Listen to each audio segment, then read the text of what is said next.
जय हिंद बच्चों, क्या हाल है आप लोगों के। आई होप आप लोग बहुत बढ़िया होंगे। देहरादून मिलिट्री एकेडमी में मैं सोहेल खान आपका फिर से बहुत बहुत स्वागत करता हूँ। आई होप आपका दिन काफी बढ़िया जा रहा होगा, और नहीं जा रहा तो भाई साहब चले जाएगा। आज एक नया टॉपिक स्टार्ट करवा रहे हैं। टॉपिक का नाम है हार्मोनिक प्रोग्रेशन, क्योंकि है ना। अब देखिए, हार्मोनिक प्रोग्रेशन जो टॉपिक है ना, ये इतना टफ नहीं है, बहुत ईजी है।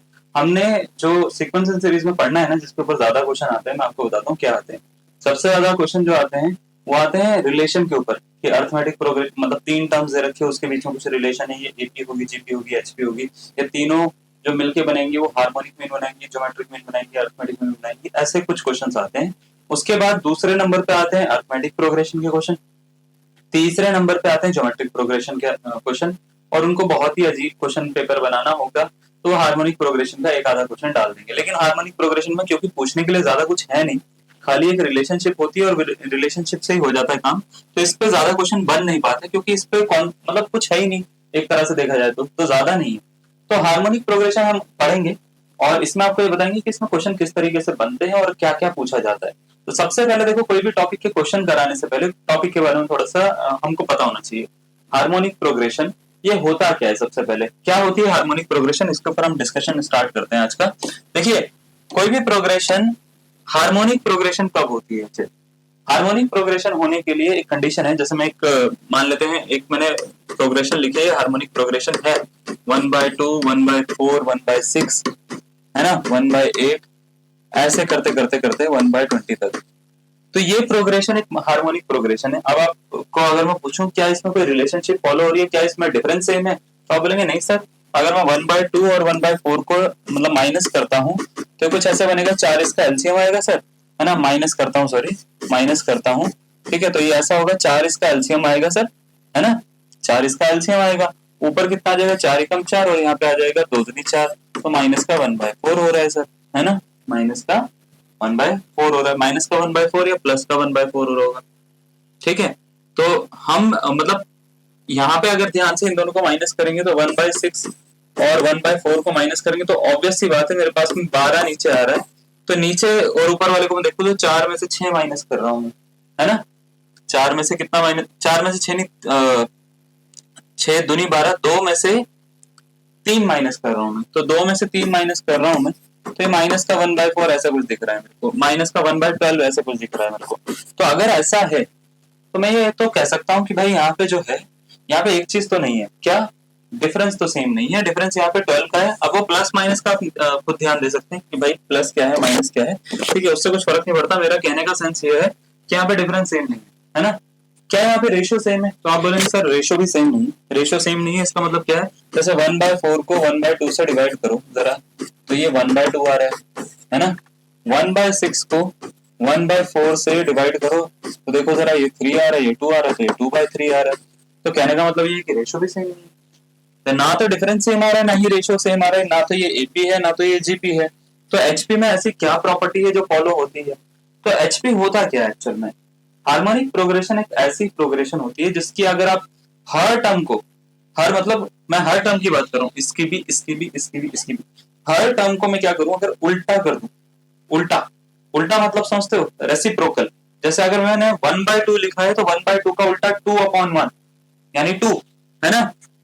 मैंने अगर इसको उल्टा कर दिया, सपोज करो इसको उल्टा करा मैंने, यहाँ पे 2 लिख दिया।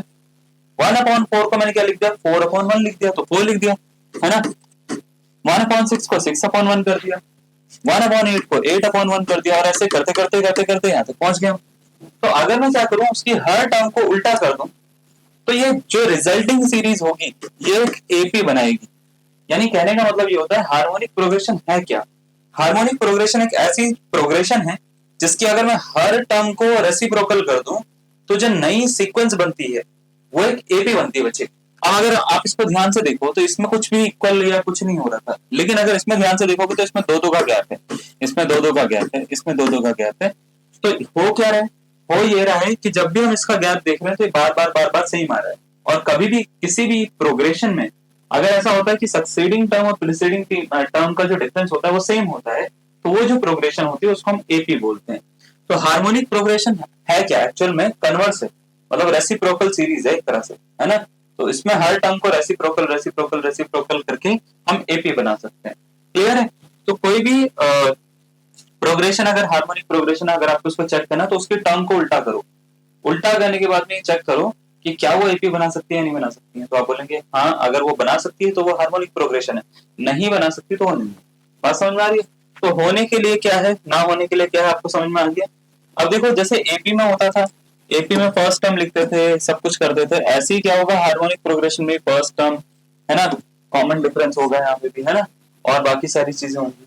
तो यहाँ पे देखो जैसे अगर मान लेते कोई हार्मोनिक प्रोग्रेशन एचपी है हमारे पास में, जैसे मैंने 1/2 यही वाली लिख देते हैं, 1/2 1/4 1/6 1/8, ठीक है, यही वाली हमने लिख दी, और कहीं तक भी लिख दी, 1/20 तक लिख दी। तो अगर मैंने आपसे पूछा कि भाई इसकी फर्स्ट टर्म क्या है, तो इसकी फर्स्ट टर्म को जो होगा, फर्स्ट टर्म, ठीक है, वो होती है 1/A1, उसमें A1 होती थी, यहाँ पे 1/A1 होती है, ठीक है। अगर मैं आपसे बोलूंगा सेकेंड टर्म बता दो, तो सेकेंड टर्म जो होती है बच्चे 1/A2 होती है।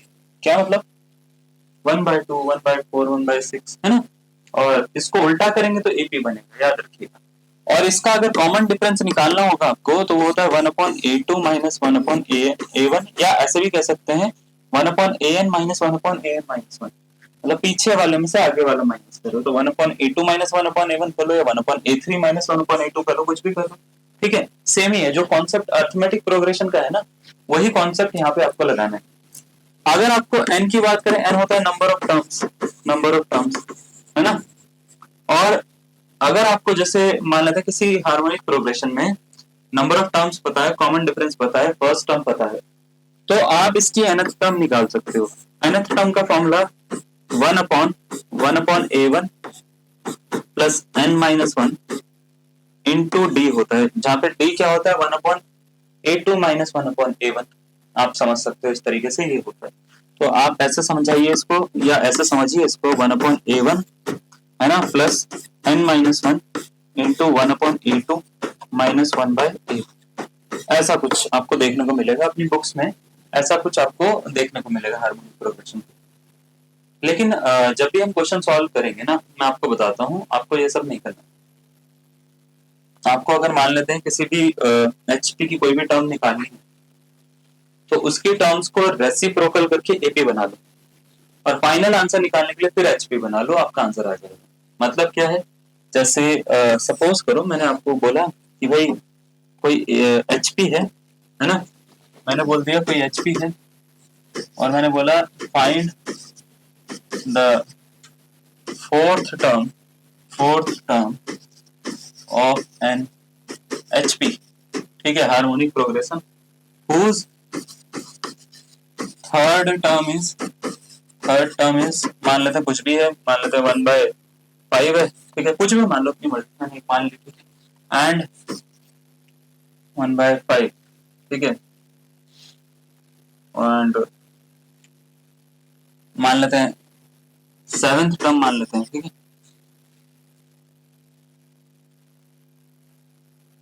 इज 1/13 मान लेते हैं, ठीक है।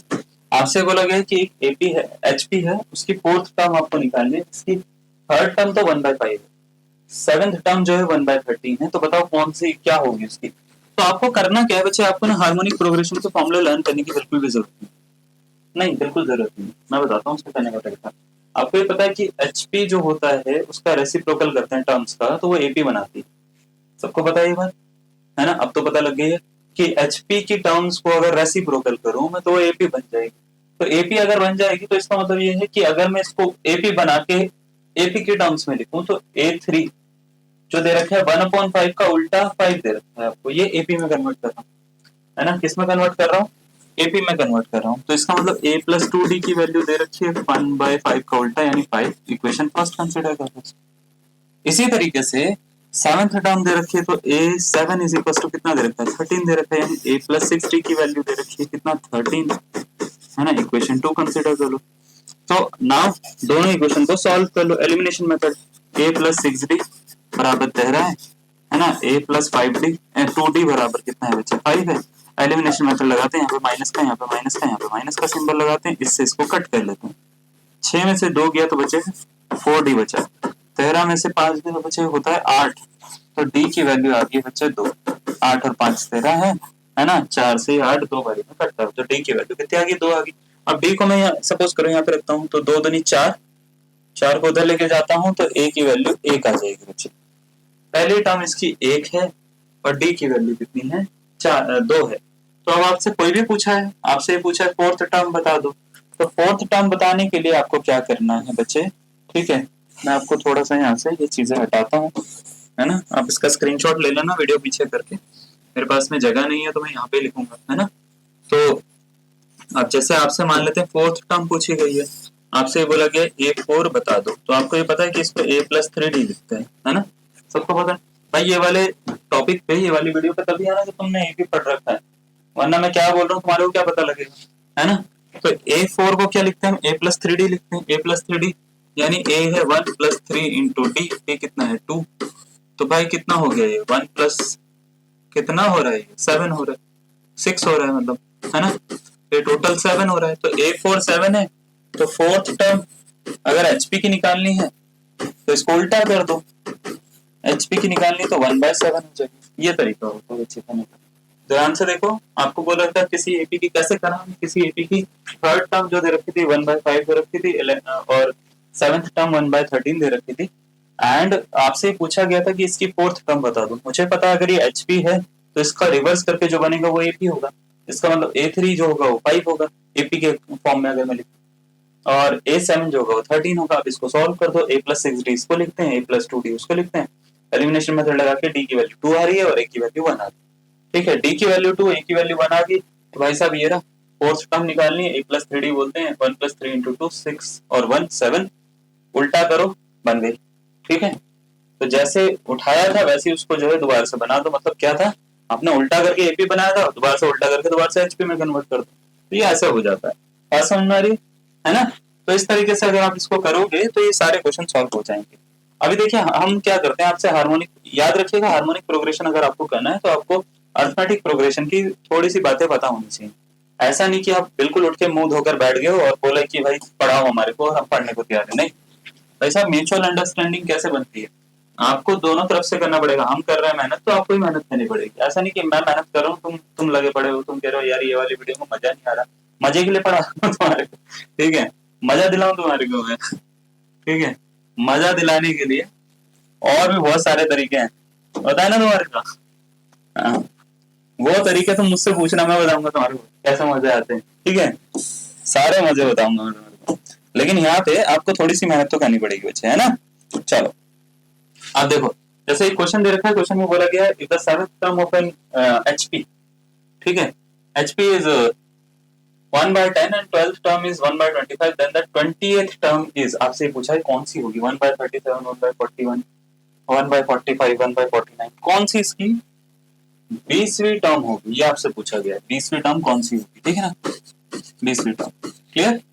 तो इधर ध्यान से सुनो बच्चे, आपसे ये बोला गया किसी जो HP है उसकी सेवेंथ टर्म जो है वो ये दे रखी है, तो सेवेंथ टर्म अगर HP की ये है तो इसका मतलब AP की क्या बनेगी, AP की 10 बन जाएगी, हाँ या AP की 10 बन जाएगी, तो A+6D लिख दो इसको, इसकी वैल्यू कितनी होगी बच्चे, 10 होगी, है ना। आप इसको खुद भी ट्राई कर सकते हो, आप इसमें ना मुझसे ना 30 सेकंड ले लो, 30 सेकंड में आंसर बन जाएगा आपसे, 30 सेकंड में बनाओ एक आंसर, इसमें देखो आपका मैच करता है नहीं करता, ठीक है। अब देखो आपको 12th टर्म दे रखी है, 12th टर्म कितनी दे रखी है 1/25, तो इसका उल्टा करो 25 हो गया, तो इसका मतलब A+11D आ गया, 25 आ गया, ठीक है। इसको इक्वेशन फर्स्ट कंसीडर कर लो, इसको इक्वेशन सेकंड कंसीडर कर लो, ठीक है, दोनों को सॉल्व कर दो फ्रॉम 1 and 2, ठीक है। तो A+11D इज इक्वल टू आ गया बच्चे कितना 25, और A+6D इज इक्वल टू कितना आ गया बच्चे 10 आ गया। अब देखो इसको माइनस ये रहा, माइनस ये रहा, माइनस ये रहा, कट कर दो, 11 में से 6 माइनस करोगे 5D आ जाएगा, और यहाँ पे 3 आ रहा है, 15 आ रहा है, वो कट करके 3 आ रहा है, ठीक है ना, कट करके कितना आ रहा है 3 आ रहा है, ठीक है। तो कट करके 3 आ रहा है तो इसका मतलब D की वैल्यू 3 आ गई। अब B की वैल्यू 3 आ गई, यहाँ पे रख लो, ये यहाँ पे रख लो, जैसे ये होता है भाई साहब 6 18, है ना, 18, तो 18 को उधर लेके जाएंगे -18 हो जाएगा, -18 होगा तो A की वैल्यू आएगी 10 - 18, 10 - 18 माइनस का 8 होता है, अगर आप चाहो तो यहाँ पे रख के भी निकाल सकते हो, यहाँ पे 33 बनेगा 33, 25 में से माइनस करना पड़ेगा, तो 25 - 33 फिर वही माइनस का 8 ही आता है, तो A की वैल्यू माइनस का 8 आ गई, ठीक है। A आ गया, D आ गया, A की वैल्यू माइनस का 8 आ गई, D की वैल्यू कितनी आ गई 3 आ गई। अब आपको क्या करना है, अब आपको 20वीं टर्म निकालनी है, तो 20वीं टर्म का फॉर्मूला था A+19D, तो a मतलब -8 प्लस 19 गुणा 3, ठीक है, 9 तिया 27, 3 एकम 3 तो 5, 19 तिया 57 होते हैं क्या भाई साहब? होते होंगे, लिखा है तो माइनस का 8 कर लो तो 49 मिल रहा है। अब 49 तो इसका आंसर नहीं होगा, हमारे को तो एचपी की निकालनी है ना, 20th टर्म ऑफ एचपी। आप देखो जरा इसको ध्यान से समझना, इसको हमको क्या करना है, रेसिप्रोकल करना है बच्चे लास्ट में। जब आप रेसिप्रोकल करोगे तब आपको आंसर मिलेगा। तो ऑप्शन नंबर कौन सा इसका करेक्ट आंसर है? डी इसका करेक्ट आंसर। आई समझ में बात? कैसे सॉल्व करा हमने? क्लैरिटी आ रही है या नहीं आ रही है ना? तो क्लैरिटी आनी बहुत जरूरी है बच्चे। अगर आपको क्लैरिटी आएगी तो आप खुद ही बहुत अच्छा कर पाओगे, कोई आपको डाउट नहीं होगा, कोई आपको डिफिकल्टी नहीं आएगी। आप क्वेश्चन बेसिकली जितने भी क्वेश्चन है बहुत ही इजीली सॉल्व कर सकते हैं, ठीक है ना? बात समझ में आ रही है? चलो अच्छा, इसको आप नोट करो बच्चे, ठीक है। अब हम क्या कर रहे हैं, आपको एक क्वेश्चन और देते हैं और इसका आप आंसर बनाने की कोशिश करिएगा। देखिए ये है क्वेश्चन, क्वेश्चन में बोला गया है, क्वेश्चन में क्या बोला गया है, if the pth term of an harmonic progression of a harmonic progression is Q and Qth term is P, then P Qth term क्या होगी? इसकी 0 होगी, 1 होगी, पी क्यू होगी, P Q into P plus Q होगी। चार option आपको दे रखे हैं, ठीक है। टाइम लीजिए अपना और बनाइए, इसको एक आंसर बनाइएगा। जो आपको लगता है वो सही आंसर है आप उसको टिक कर दीजिएगा, जैसे ही आप टिक करेंगे मैं आपको इसका आंसर बता दूंगा, ठीक है। मैं इसको अपना मैं आपको इसका आंसर, अरे भाई साहब मेरी टंग जो है ना कितनी स्लिप हो रही है, मैं आपको इसका आंसर बता दूंगा, ठीक है ना। चलो समझ गए? ओके। अब आपसे बोल रखा है एक एचपी है, उसकी पीएथ टर्म जो है वो क्यू है, क्यूएथ टर्म जो है वो पी है, तो पी क्यूएथ टर्म क्या होगी? पी क्यूएथ टर्म क्या होगी? क्या होगी बताओ? तो देखो ऐसे दे रखा है आपको कि पीएथ टर्म जो है वो क्यू है, क्यूएथ टर्म जो है वो पी है, तो पी और क्यू की जगह पे आप कोई भी दो नंबर ले लो, क्या फर्क पड़ता है? 2 4 ले लो, 4 2 ले लो, क्या फर्क पड़ता है? कुछ फर्क पड़ रहा है? ले लो, क्या फर्क पड़ रहा है? Let P is equal to कुछ भी ले लो, मान लेते हैं मैं कुछ भी ले रहा हूँ, 2 ले रहा हूँ, क्यू इज इक्वल टू मैं कुछ भी ले रहा हूँ, कुछ भी ले लो, ठीक है, 5 ले लो, ठीक है, या आप 3 5 कर लो, 3 5 8 होते हैं, थोड़ा सा ऐड वर्ड करने में इजी होता है, ठीक है ना। टी इज इक्वल टू 3 ले लो, क्यू इज इक्वल टू 5 ले लो। अब मुझे ये पता है अगर ऐसा है, हार्मोनिक प्रोग्रेशन बना रही है ये और पीएथ टर्म क्यू है, तो इसका मतलब ये पीएथ अगर एपी की निकालनी होगी तो ये मान लेते हैं ये है, तो 1/3 होगा, हाँ या ना? मेरी बात समझ पा रहे हो? मतलब ऐसा है कि 1/5 होगा, सॉरी, ऐसा है कि पीएथ टर्म क्यू है, मतलब इसकी वैल्यू हार्मोनिक प्रोग्रेशन में 5 है, तो अर्थमेटिक प्रोग्रेशन में 1/5 होगी क्या? हाँ या ना? होगी या नहीं होगी? अरे हाँ या ना? मतलब उल्टा ही तो करते हैं इसको। ये अभी हार्मोनिक प्रोग्रेशन में मैंने दो नंबर लिए, ठीक है, पी और क्यू। मैं इसको अर्थमेटिक प्रोग्रेशन में कन्वर्ट करना चाहता हूँ, तो कैसे कन्वर्ट होंगे? तो आप बोलेंगे सर रेसिप्रोकल करो इसका, तो रेसिप्रोकल हमने कर दिया बच्चे। तो ए पी, पी की जगह पे देखो जरा, पी की जगह पे कितना था? 3 था, तो ए थ्री की वैल्यू 1/5 हो गई। ए थ्री मतलब ए प्लस टू डी, कितना आ गया बच्चे? 1/5 आ गया। उसके बाद में देखो A5 जो है वो 1/3 हो गया। आप समझ पा रहे हो मैं क्या कर रहा हूँ? हाँ पक्का? से 1/3 हो गया, तो इसको A प्लस 4D बोल देंगे। वैसे मेरे को इसका डायरेक्ट आंसर भी मैं निकाल सकता हूँ, मेरे पास में एक रिजल्ट है, लेकिन मैं रिजल्ट आपको ऐसे रट्टा नहीं मरवा रहा, मैंने आपको पहले बता रखा है, लेकिन आपको अभी थोड़ी देर में याद आएगा अगर आपने वो पढ़ा होगा, ठीक है। तो ये 1/3।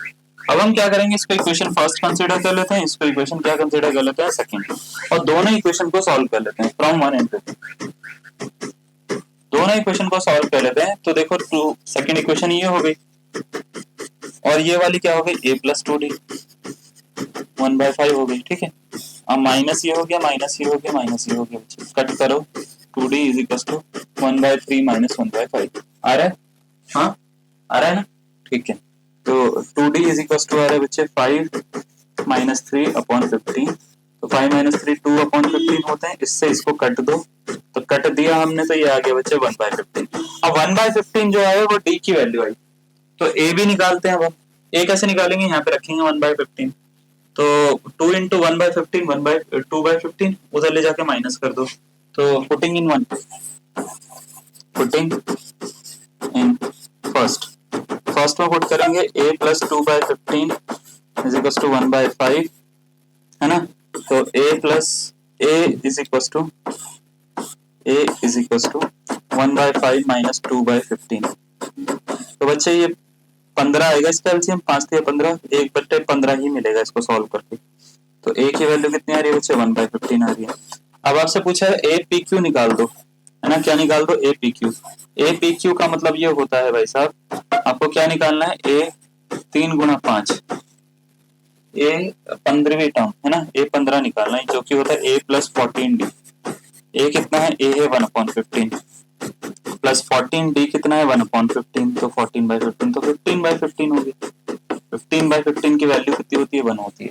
ये इसको करने का बेसिक तरीका जो हमारे को जिससे करना चाहिए। दूसरा तरीका ये है कि आप मेंटोस जिंदगी भी जी सकते हो, है ना। हमने आपको ये बताया था कि अगर किसी एपी की पीएथ टर्म जो है 1/q है और क्यूएथ टर्म जो है 1/p, तो ए पी क्यू कभी भी निकालना होता है तो उसका आंसर 1 होता है। अगर आपको एस पी क्यू निकालना है तो उसका आंसर होता है 1 + pq/2। ये बता रखा है आपको, आप चेक करिएगा, ठीक है। इसके पहले वाले लेक्चर में ये बातें हुई है ना। तो उसी के ऊपर एक क्वेश्चन था ये।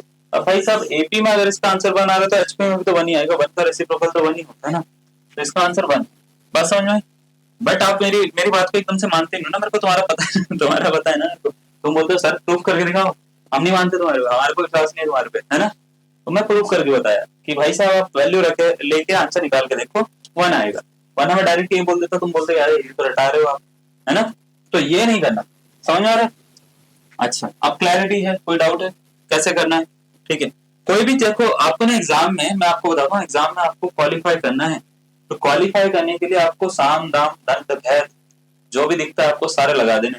तो आपको हर चीज करनी आनी चाहिए, वैल्यू पुट करनी आनी चाहिए, ऑप्शन डिलीट करने आनी चाहिए, आपको जो है बेसिक आना चाहिए, आपको हर चीज आनी चाहिए, आप हर चीज लगाइए। आप बेसिक भूल गए ऑप्शन से करो, ऑप्शन भूल गए भाई साहब कुछ और ऑप्शन दिमाग में नहीं आ रहे तो वैल्यू पुट करो, कुछ भी करके आप आंसर पे पहुंचो। और आंसर पे भी आपको टाइम देना है, ऐसा नहीं कि पूरा दिन लगा रहे हो उसी पे बैठ के, आपको 4 मिनट नहीं लगाना है क्वेश्चन पे, जल्दी करना है, ठीक है ना। चलो एक क्वेश्चन और देखते हैं जरा, एक क्वेश्चन और दे रखा है, क्या है ये क्वेश्चन, इसको सॉल्व करने की कोशिश करिएगा, ठीक है। ये क्वेश्चन मैं आपको दे रहा हूँ, जल्दी करो, ठीक है। टाइम ले लो इसका जितना चाहिए तुम्हारे को, मैं थोड़ा पेन चेंज करता हूँ तब तक ना। क्वेश्चन में बोल रखा है the fourth term of HP is 3/5 and eight term जो है वो 1/3 है, तो बताओ सिक्स्थ टर्म क्या होगी इसकी, 1/6, 3/7, 1/7 या 3/5। आपको 40 से 45 मिनट का टाइम है इसके लिए करने के लिए, 45 मिनट का टाइम है, इसको करिए, एक आंसर बनाइएगा। और मैं इसको अब डायरेक्ट शायद एपी में कन्वर्ट कर सकता हूँ बिना तुम्हारे उसको बोले, है ना, कि क्या दे रखा है और कैसे दे रखा है। तो आपको ये बोल रखा है कि फोर्थ टर्म जो है वो 3/5 है, 8 टर्म जो है बच्चे वो कितनी है 1/3, 1/3 का उल्टा 3 होता है, तो 8 को हम ऐसे लिखते हैं a + 7d, इसकी वैल्यू 3 हो गई, इक्वेशन फर्स्ट कंसीडर करो। फोर्थ टर्म जो है वो 3/5 है तो इसका उल्टा 5/3 हो जाएगा, एपी में कन्वर्ट कर रहा हूँ, डायरेक्ट एपी में कन्वर्ट कर रहा हूँ मैं, ठीक है ना। तो a + 3d कितना हो जाएगा बच्चे, 5/3 हो जाएगा। इक्वेशन क्या कंसीडर कर लो बच्चे, 2 कंसीडर कर लो। अब दोनों इक्वेशन को सॉल्व कर लो, a + 7d है ना, a + 3d, यहाँ पे कितना है, यहाँ पे 3, यहाँ पे कितना है 5/3, ठीक है। सॉल्व करेंगे, नीचे आ गया माइनस, ये आ गया माइनस, ये आ गया माइनस, ठीक है। ये 3 माइनस आ गए, इससे इसको कट कर लो तो 4d = हो गया 3 - 5/3, 3 तिया होते हैं 9, 9 में से 5 गया बच्चे 4, ठीक है। तो 4d = हो गया बच्चे 4/3, कट करो 4 से 4, d की वैल्यू आ गई 1/3, तो d तो आ गया 1/3, ये कितना आ गया 1/3 आ गया। आप देख पा रहे हैं मैंने क्या करा, 3 को यहाँ से मल्टीप्लाई करा, 3 तिया 9 हुआ, 9 में से 5 गया तो 4 हो गया, तो 4/3 हो गया। अब 4/3 = 4d था, तो 4 से 4 कट कर दिया तो d की वैल्यू 1/3 आ गई, ठीक है। d की वैल्यू जैसी 1/3 है यहाँ पे पुट करूंगा मैं, ठीक है ना, इस वाली इक्वेशन में।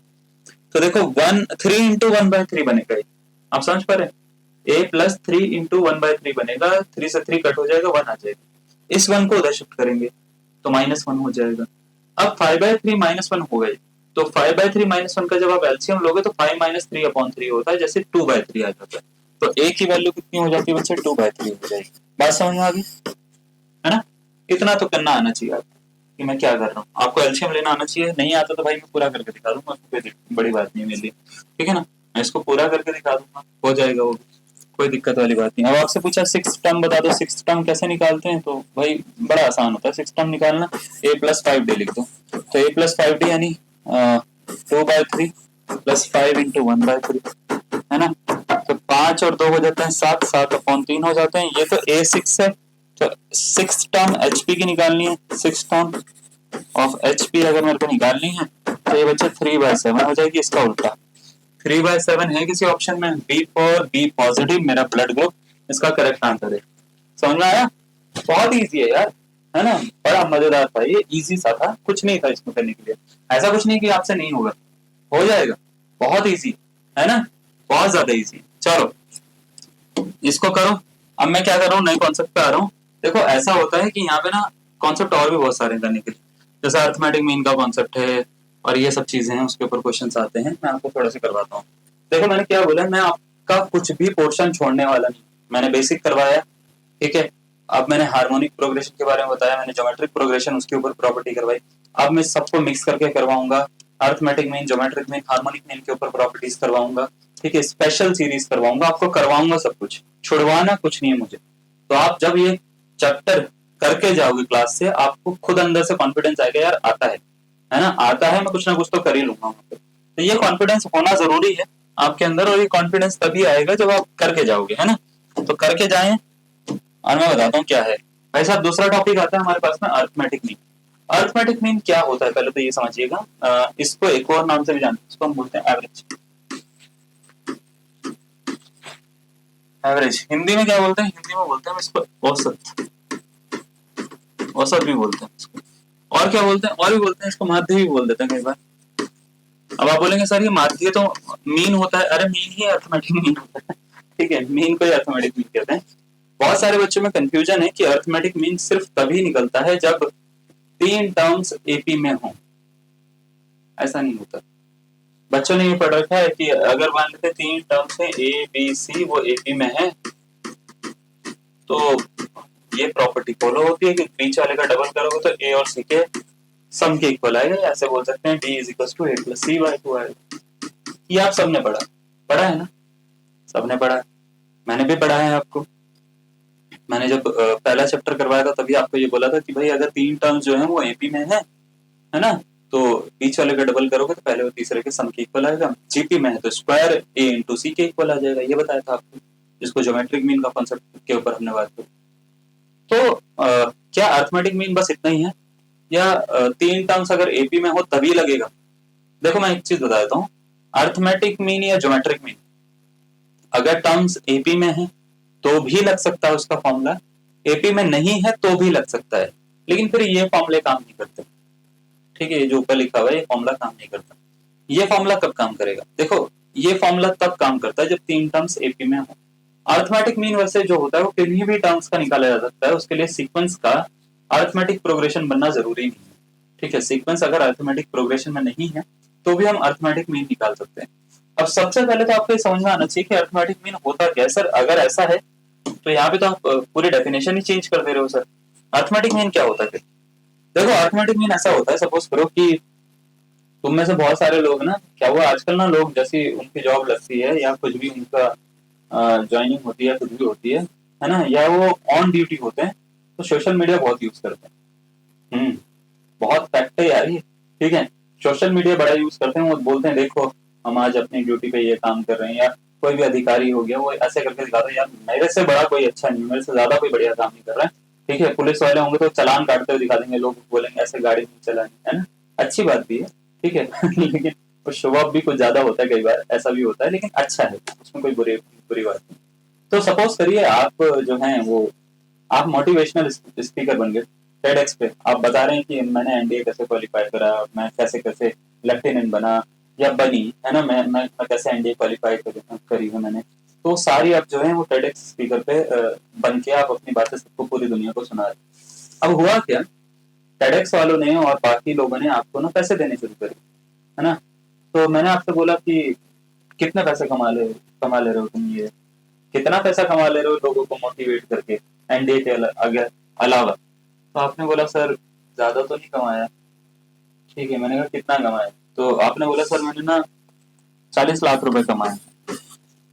40 लाख रुपए, 40 लाख रुपए, आपने बोला हाँ सर, मैं कितने कितने दिन में, कितने कितने साल में, आधी जिंदगी लग गई? कह रहे नहीं सर 4 महीने में कमाए। 4 महीने में 4 महीने में तुमने 40 लाख रुपए कमा लिए, खाली लोगों को बोल के you can do it, you can do it, if I can do it you can do it, है ना, संदीप माहेश्वरी बन गए तुम दूसरे। अब मेरा दिमाग खराब हो गया, भयंकर, पर मंथ ये 10 लाख रुपए कमा रहे हैं खाली लोगों को बोलने का, है ना। ये अच्छी बात है कि तुम मोटिवेट करो, लेकिन 10 लाख रुपए लोग दे रहे हैं तुम्हारे को, है ना, खाली मोटिवेट करने के लिए। तो ये मेरे को लगा यार तो बढ़िया बिजनेस है यार। मैं ऐसी मेहनत कर रहा हूँ यहाँ पे, अल्फा बीटा गामा कर रहा हूँ, एबीसी कर रहा हूँ, सीक्वेंस सीरीज पढ़ा रहा हूँ, ठीक है। तो अब मैं सबको बता रहा हूँ कि यार वो जो लड़का था या लड़की थी यार, वो 10 लाख रुपए पर मंथ कमा रहे हैं, 10 लाख रुपए पर मंथ कमा रहे हैं, 40 लाख रुपए कमा लिए उन्होंने 4 महीने, 10 लाख रुपए पर मंथ कमा रहे। तो तुमने मुझे बताया कि तुम्हारी मंथली इनकम कितनी है, तुमने नहीं बताया मेरे को, मैंने खुद ही अज्यूम कर लिया कि तुम 10 लाख रुपए पर मंथ कमा रहे हो सकता है तुम किसी दिन मान लेते हैं स्पीकर के जगह पे आप गए नहीं, आप मान लेते स्पीच देने के लिए नहीं गए एक मंथ, तो 40 लाख का हट के वो मान लेते हैं वो अगले महीने आपका जो है वो कुछ भी नहीं आया। तो अगर मैं बात करूं कि ये इनकम तो फिक्स है ही नहीं ना, 40 लाख जो आपने कमाई है मंथली इनकम थोड़ी ना आपकी है, ये तो आप मान लेते हैं वहां पे स्पीच दे रहे हो तो आपको मिल रही है, नहीं दोगे तो नहीं मिलेगी, है ना। तो मैं ऐसा कैसे कह सकता हूँ कि 10 लाख रुपए पर मंथ कमा रहे हैं। ऐसा भी हो सकता है किसी जगह पे आपने स्पीच दी वहां पे से 20 लाख रुपए मिले, किसी जगह पे स्पीच दी वहां से 3 लाख रुपए मिले, किसी जगह पे स्पीच दी वहां से कुछ और पैसा मिला, टोटल मिला के 40 लाख रुपए हो गए, ऐसा भी तो हो सकता है। तो ऐसा हो सकता है आपने अलग अलग जगह पे स्पीच दी, मोटिवेट करा लोगों को, अलग अलग जगह पे अलग अलग पैसे मिले आपको, बट आपने वो टोटल सम अप करके मेरे को दे दिया कि 40 लाख रुपए, और मैं उसको 4 इक्वल पार्ट में डिवाइड करके बोल रहा हूँ सबको कि 10-10 लाख रुपए कमा रहे हो तुम।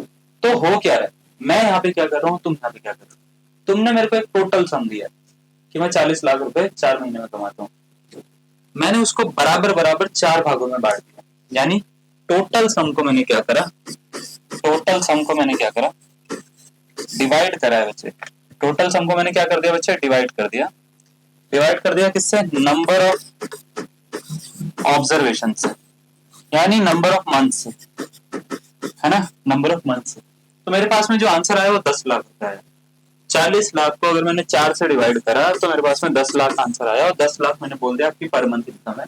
ये जो चीज होती है इसको बोलते हैं एवरेज। एवरेज करता क्या है, एवरेज एक टोटल वैल्यू को यानी टोटल सम को इक्वल इक्वल पार्ट्स में डिवाइड करता है, ठीक है। जैसे अगर आपके पास में टोटल सम है 40 लाख रुपए और आप उसको 4 महीने में कमा रहे हो, तो वो इक्वल इक्वल पार्ट में डिवाइड करके ये बता देगा कि लगभग लगभग आप पर मंथ इतना पैसा कमाते हो, ये होता है आपका एवरेज, ठीक है। ये होता है क्या, आपका एवरेज। तो लगभग लगभग आप इतना पैसा पर मंथ कमाते हो। तो एवरेज करता क्या है, एवरेज एक ऐसी क्वांटिटी होती है जो टोटल क्वांटिटी को इक्वल इक्वल पार्ट में डिवाइड कर देती है, और इसका एक बेसिक फॉर्मूला होता है कि आपके पास में जो भी ऑब्जर्वेशन है उनका सम निकालो और उसको टोटल नंबर ऑफ ऑब्जर्वेशन से आप डिवाइड कर दो, ठीक है। जो भी ऑब्जर्वेशन है ना उसका सम निकाल के टोटल नंबर ऑफ ऑब्जर्वेशन से आप उसको क्या कर दो, डिवाइड कर दो, बस हो गया तो, है ना, कुछ नहीं करना। अब होता क्या है, जैसे यहाँ पे हम अरिथमेटिक मीन का कॉन्सेप्ट पढ़ेंगे तो वो इसी पे बेस्ड है, ठीक है। तो अगर आपको मान लेते हैं कुछ टर्म्स दे रखी हैं जैसे xi is equal to x1 x2 x3, है ना, and so on up to xn, और आपसे बोला जाता है इसका एवरेज बताओ या अरिथमेटिक मीन बताओ, तो उसको x बार से डिनोट करते हैं हम। तो वो होता है बच्चे समेशन xi अपॉन n होता है, यहाँ पे n इज इक्वल टू 1 से लेके जहां तक भी लेके जाना हो वहां तक लेके जा सकते हैं, i इज इक्वल टू 1 से लेके, ठीक है, n तक होता है, ठीक है, 1 से लेके n तक समेशन xi अपॉन n होता है। ये फॉर्मूला आपने पढ़ा होगा, आपने वहां पे पढ़ा होगा इसको, मीन मॉड मीडियन स्टैटिस्टिक्स में पढ़ा होगा आपने इसमें, है ना। तो ये उसमें आता है, ये फॉर्मूला क्लियर है, समझ में आ रहा है। अच्छा, तो ये है भाई साहब। अब हमारे को कभी भी एवरेज निकालना होगा तो याद रखेंगे इसी तरीके से हम निकालेंगे, ठीक है। सबको ऐड करो, टोटल नंबर ऑफ ऑब्जर्वेशन से डिवाइड करो तो हमारा आंसर खत्म हो गया। अब इसमें छोटे छोटे शॉर्टकट भी होते हैं, मैं आपको बताऊंगा अभी। अगर ये अरिथमेटिक प्रोग्रेशन है, ये नहीं है, तो ये फॉर्मूला है, सबको ऐड करो divided by total number of observation. अगर वो अरिथमेटिक प्रोग्रेशन फॉर्म कर रहा है if x1 x2 x3 x4 dot dot dot xn, ठीक है, are in AP, then arithmetic mean कभी भी निकालना होगा तो ये मिडिल टर्म के इक्वल होगा, मिडिल टर्म के इक्वल होगा, यानी मीडियम के इक्वल हो जाएगा। मैं आपको समझाता हूँ कैसे। मैं सपोज करो 2 4 6 8 10, ठीक है, अरिथमेटिक प्रोग्रेशन बना रहे हैं, बना रहे, है ना, एपी में है सारे के सारे। मैंने बोला इसका अरिथमेटिक मीन बताओ, अर्थमेटिक मीन जरूर नहीं 3 नंबर का निकले, 3 से ज्यादा का भी निकल सकता है। मैं कह रहा हूँ इसका अर्थमेटिक मीन बताओ। तो आपको ये देखना है इसके बीच की ऑब्जर्वेशन क्या है, 6 ही इसका आंसर है, ये इसका अर्थमेटिक मीन। आप निकाल के चेक कर लेना, ये निकलेगा। ठीक है, अर्थमेटिक मीन यही होगा। अगर मान लेते हैं जैसे मैं एक और एग्जांपल लूं, आप बोलेंगे सर इसमें तो बीच का दिख रहा है, बीच का ना दिखे तो क्या करें, है ना। जैसे 1 3 5 7, 1 3 5 7 9, 1 2 3 4 5 10 11, ठीक है। इसका अर्थमेटिक मीन बताइए सर क्या होगा। तो मुझे पता है इसका अर्थमेटिक मीन इसके और इसके बीच में होगा, इसके और इसके बीच में होगा, 5 और 7 के बीच में। तो आप क्या कर सकते हैं, इसमें 5 और 7 को ऐड करो, 2 से डिवाइड कर दो। इसके बीच का नंबर कैसे निकालते हैं, ऐसे निकालते हैं, तो 6 आ गया इसका आंसर। तो 6 इसका अर्थमेटिक। तो कभी भी आपको अर्थमेटिक मीन निकालना हो, अगर मान लेते हैं प्रोग्रेशन जो है वो अर्थमेटिक प्रोग्रेशन, तो आप ऐसे करो, बीच वाला नंबर पता लगा लो। इसको करने के और भी तरीके होते हैं, कई सारे टीचर ऐसे बताते हैं पहले और लास्ट को जोड़ो, पहले और लास्ट को जोड़ो, 2 से डिवाइड कर दो, तो भी इसका आंसर वही आएगा। देखो, है ना। वैसे तो इससे कुछ फर्क नहीं पड़ता, पहले लास्ट को जोड़ो तो भी उसका आंसर वही आएगा, 6 ही आ रहा है। 4 और 8 को जोड़ो तो भी उसका आंसर 6 ही आ रहा है, बीच वाला ढूंढो तो भी 6 ही आ रहा है। ठीक है, यहाँ पे भी देखो 6 आ रहा है, यहाँ पे इसको जोड़ के 2 से डिवाइड करो 6 आ रहा है, इसको जोड़ के 2 से डिवाइड करो 6 आ रहा है। तो इसका मतलब यह है अर्थमेटिक मीन चेंज नहीं होता। अगर आप नंबर ऑफ टर्म्स को इक्वली डिवाइड करके पहले और लास्ट में, मतलब पहले वाले में और लास्ट वाले में रिलेशनशिप बना के उसका मीन निकाल दो, तो वो सेम ही आंसर देगा। तो आप 2-3 तरीके से कर सकते हो, या तो इसका बीच वाला नंबर ढूंढ लो, ये जैसे मैंने ढूंढ लिया, या तो पहले और लास्ट को जोड़ के उसको 2 से डिवाइड कर दो, first observation plus last observation upon 2 करोगे तो भी इसका आंसर आ जाएगा। तो अर्थमेटिक मीन या तो 6 ऐसे देख लो, या तो 2 प्लस 10 अपॉन 2 कर दो, 12 अपॉन 2 बनेगा, उसका आंसर बन जाएगा। ठीक है, अब इसमें ना कुछ रिजल्ट है, पहले आपको याद करने पड़ेंगे तब आपके क्वेश्चन बनेंगे। ठीक है, कुछ रिजल्ट क्या है, जैसे एक रिजल्ट आता है इसमें, कभी भी अगर आपको मान लेते हैं ऐसे दे रखा है NC0, NC1, NC2, NCn, तो इसकी value always 2 raise to power n होती है। ऑलवेज क्या होती है, 2 रेज़ टू पावर n होती है। कभी अगर आपको NC1, NC2, NC3, ये कॉम्बिनेशन का पार्ट है, ये कॉम्बिनेशन में पढ़ाया जाता था आपको। ठीक है, बट मुझे लगता नहीं आपको याद होगा, आपकी याददाश्त वैसी बहुत तेज है। ठीक है, तो इसलिए मैं यहाँ पे लिखवा रहा हूँ, तो 2 रेज़ टू पावर n-1 होता है। ठीक है, तो कभी भी अगर आपको ऐसे दिखेगा NC1 से NCn तक आपको सेलेक्ट करना पड़ेगा, सिलेक्शन यानी 1 से लेके n डिफरेंट थिंग्स को आपको सेलेक्ट करना है, तो उसका आंसर होता है 2 रेज़ टू पावर n-1। ठीक है, 0 से लेके करना होगा 2 रेज़ टू पावर n होगा। ठीक है, क्लियर। चलो अब मैं स्टार्ट कर लेता हूँ भाई क्वेश्चन। ठीक है, अभी पहले एक क्वेश्चन बताता हूँ, उसके बाद में देखो मैं आगे के फॉर्मूले बताऊंगा तुम्हारे क्लियर है फॉर्मूला। ठीक है ना, चलो पहला, what is the arithmetic mean of the series, 2006 का क्वेश्चन। क्वेश्चन में बोला गया कि इसका अर्थमेटिक मीन क्या होगा, NC0, NC1, NC dot dot dot NCn। 4 option आपको दे रखे हैं, 2 raise to power n by n, 2 raise to power n by n plus 1, 2 raise to power n plus 1 by n, 2 raise to power n plus 1 by n plus 1। बता दिया शायद मैंने इसके बारे में कि इसको जोड़ के क्या आता है ना। चलो स्टार्ट करो। हाँ, 4 ऑप्शन आपको दे रखे हैं, option number A, B, C या D में से कौन सा इसका करेक्ट आंसर होगा, आप ये बताएं। अगर आपको नहीं आता कि ये कैसे करना है, तो यहाँ पे फोकस भी कर सकते हो। अर्थमेटिक मीन कभी भी निकालना होगा तो आपको क्या करना होता है, इन सब टर्म्स को ऐड करना होता है। मैं आपको सीधा बताता हूँ, इन सब टर्म्स को ऐड करना होता है। ठीक है, और उसको टोटल नंबर ऑफ ऑब्जर्वेशन से डिवाइड करना होता है, यानी टोटल कितने टर्म्स है उनसे डिवाइड करना होता है। तो अगर मैं आपसे बोलूंगा 1 से लेके n तक, तो n टर्म्स तो ये हो रही है, ये कितने टर्म्स है, n टर्म्स है, और इसमें एक टर्म और एक्स्ट्रा ऐड हो रही है, तो टोटल टर्म्स कितनी होगी बच्चे, n+1, है ना। 1 से लेके n तक तो काउंटिंग यही है ना, एक काउंटिंग में ये भी ऐड हो गया, तो n+1 टर्म होगा। तो NC0 से NCn तक n+1 टर्म्स होती है। तो इसकी वैल्यू मैंने आपको पहले ही बता दी ऊपर वाले की, 2 रेज़ टू पावर कितना होता है, n होता है अपॉन n+1 होता है बच्चे। ये इसका क्या हो जाएगा, आंसर हो जाएगा। कौन सा ऑप्शन, ऑप्शन नंबर 20 का करेक्ट आंसर। आसान है, बहुत ज्यादा आसान है ना, समझ में आ रहा है। तो जब भी अरिथमेटिक मीन निकालना होगा, सबको ऐड करो divided by total number of observation. ठीक है, चलो इसको नोट कर लेना, एक और क्वेश्चन पे आते हैं। ठीक है, ये देखो ये रहा। ठीक है, क्वेश्चन में बोला गया इसका अरिथमेटिक मीन निकालो। चलो, what is the arithmetic mean of the series NC1 dot NC2 NC3 dot dot dot NCn। 4 option आपको दे रखे हैं, 2 raise to power n-1 by n, दूसरा ऑप्शन है 2 rest to power n by n plus 1, 2008 का question है, second attempt का, ठीक है, 2 rest to power n by n। तीसरा के बाद में चौथा ऑप्शन है 2 rest to power n plus 1 by n plus 1, ठीक है। 4 ऑप्शन आपको दे रखे हैं, आपसे पूछा गया है कि कौन सा इसका करेक्ट आंसर होगा, option number A, B, C या डी। चलो स्टार्ट करो, 30 सेकंड का टाइम लो। 30 सेकंड का क्वेश्चन है इससे यार, है ना, आप इसको 10 सेकंड में भी निपटा सकते हो, ठीक है, थोड़ा दिमागी तो लगाना है। अर्थमेटिक मीन निकालना है, NC1, ठीक है, NC2, NC3, NCN, है ना, ये हो गया। और इसको टोटल नंबर ऑफ टर्म से डिवाइड कर दो। अब टर्म्स कितनी है इसमें, n+1 है या n टर्म्स है, क्यों, अरे 1 से स्टार्ट हो रही काउंटिंग, वहां पे 0 से हो रही थी स्टार्ट, ठीक है, तो n टर्म्स है। तो इसका बच्चा इसकी वैल्यू बताई थी मैंने, इसकी वैल्यू होती है 2 रेज़ टू पावर n-1। ये हो गया इसका आंसर, ऑप्शन नंबर ए खत्म। लो आसान है ना, बहुत ज्यादा। चलो इसको नोट करो, स्क्रीनशॉट लो, आगे बढ़ेंगे। ये देखो, arithmetic mean of n natural number कभी भी निकालना हो, कभी भी अगर मान लेते हैं आपको ना, जैसे अर्थमेटिक मीन में ना कुछ कुछ चीजें हैं, शॉर्टकट्स हैं एक तरह के ना, ये आपके क्वेश्चन सॉल्व करने में बहुत ज्यादा हेल्प कर देते हैं। अगर आपको ये शॉर्टकट्स आते हैं तो आप डायरेक्ट सॉल्व कर सकते हो क्वेश्चन।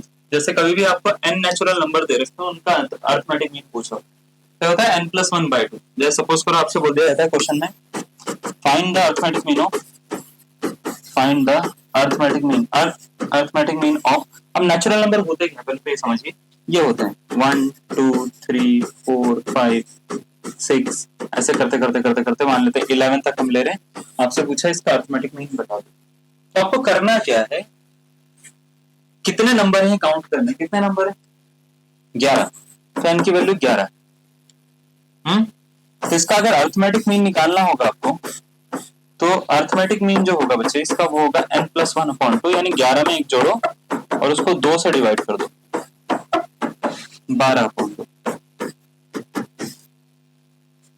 समझ गए। तो अगर आपको कितने भी नंबर दे रखे हैं, यहाँ पे 2000 भी दे रखे हैं, क्या फर्क पड़ता है, 2000 में एक जोड़ो 2 से डिवाइड करो। 4000 नंबर दे रखे हैं, 6000 नंबर दे रखे हैं, 10 करोड़ नंबर दे रखे हैं, क्या फर्क पड़ता है, एक जोड़ो 2 से डिवाइड करो, बस वही उसका अर्थमेटिक मीन होगा, ठीक है। तो कभी भी आपको n नेचुरल नंबर दे रखे हो, अर्थमेटिक मीन पूछा हो, याद रखिएगा क्या होता है, n+1/2।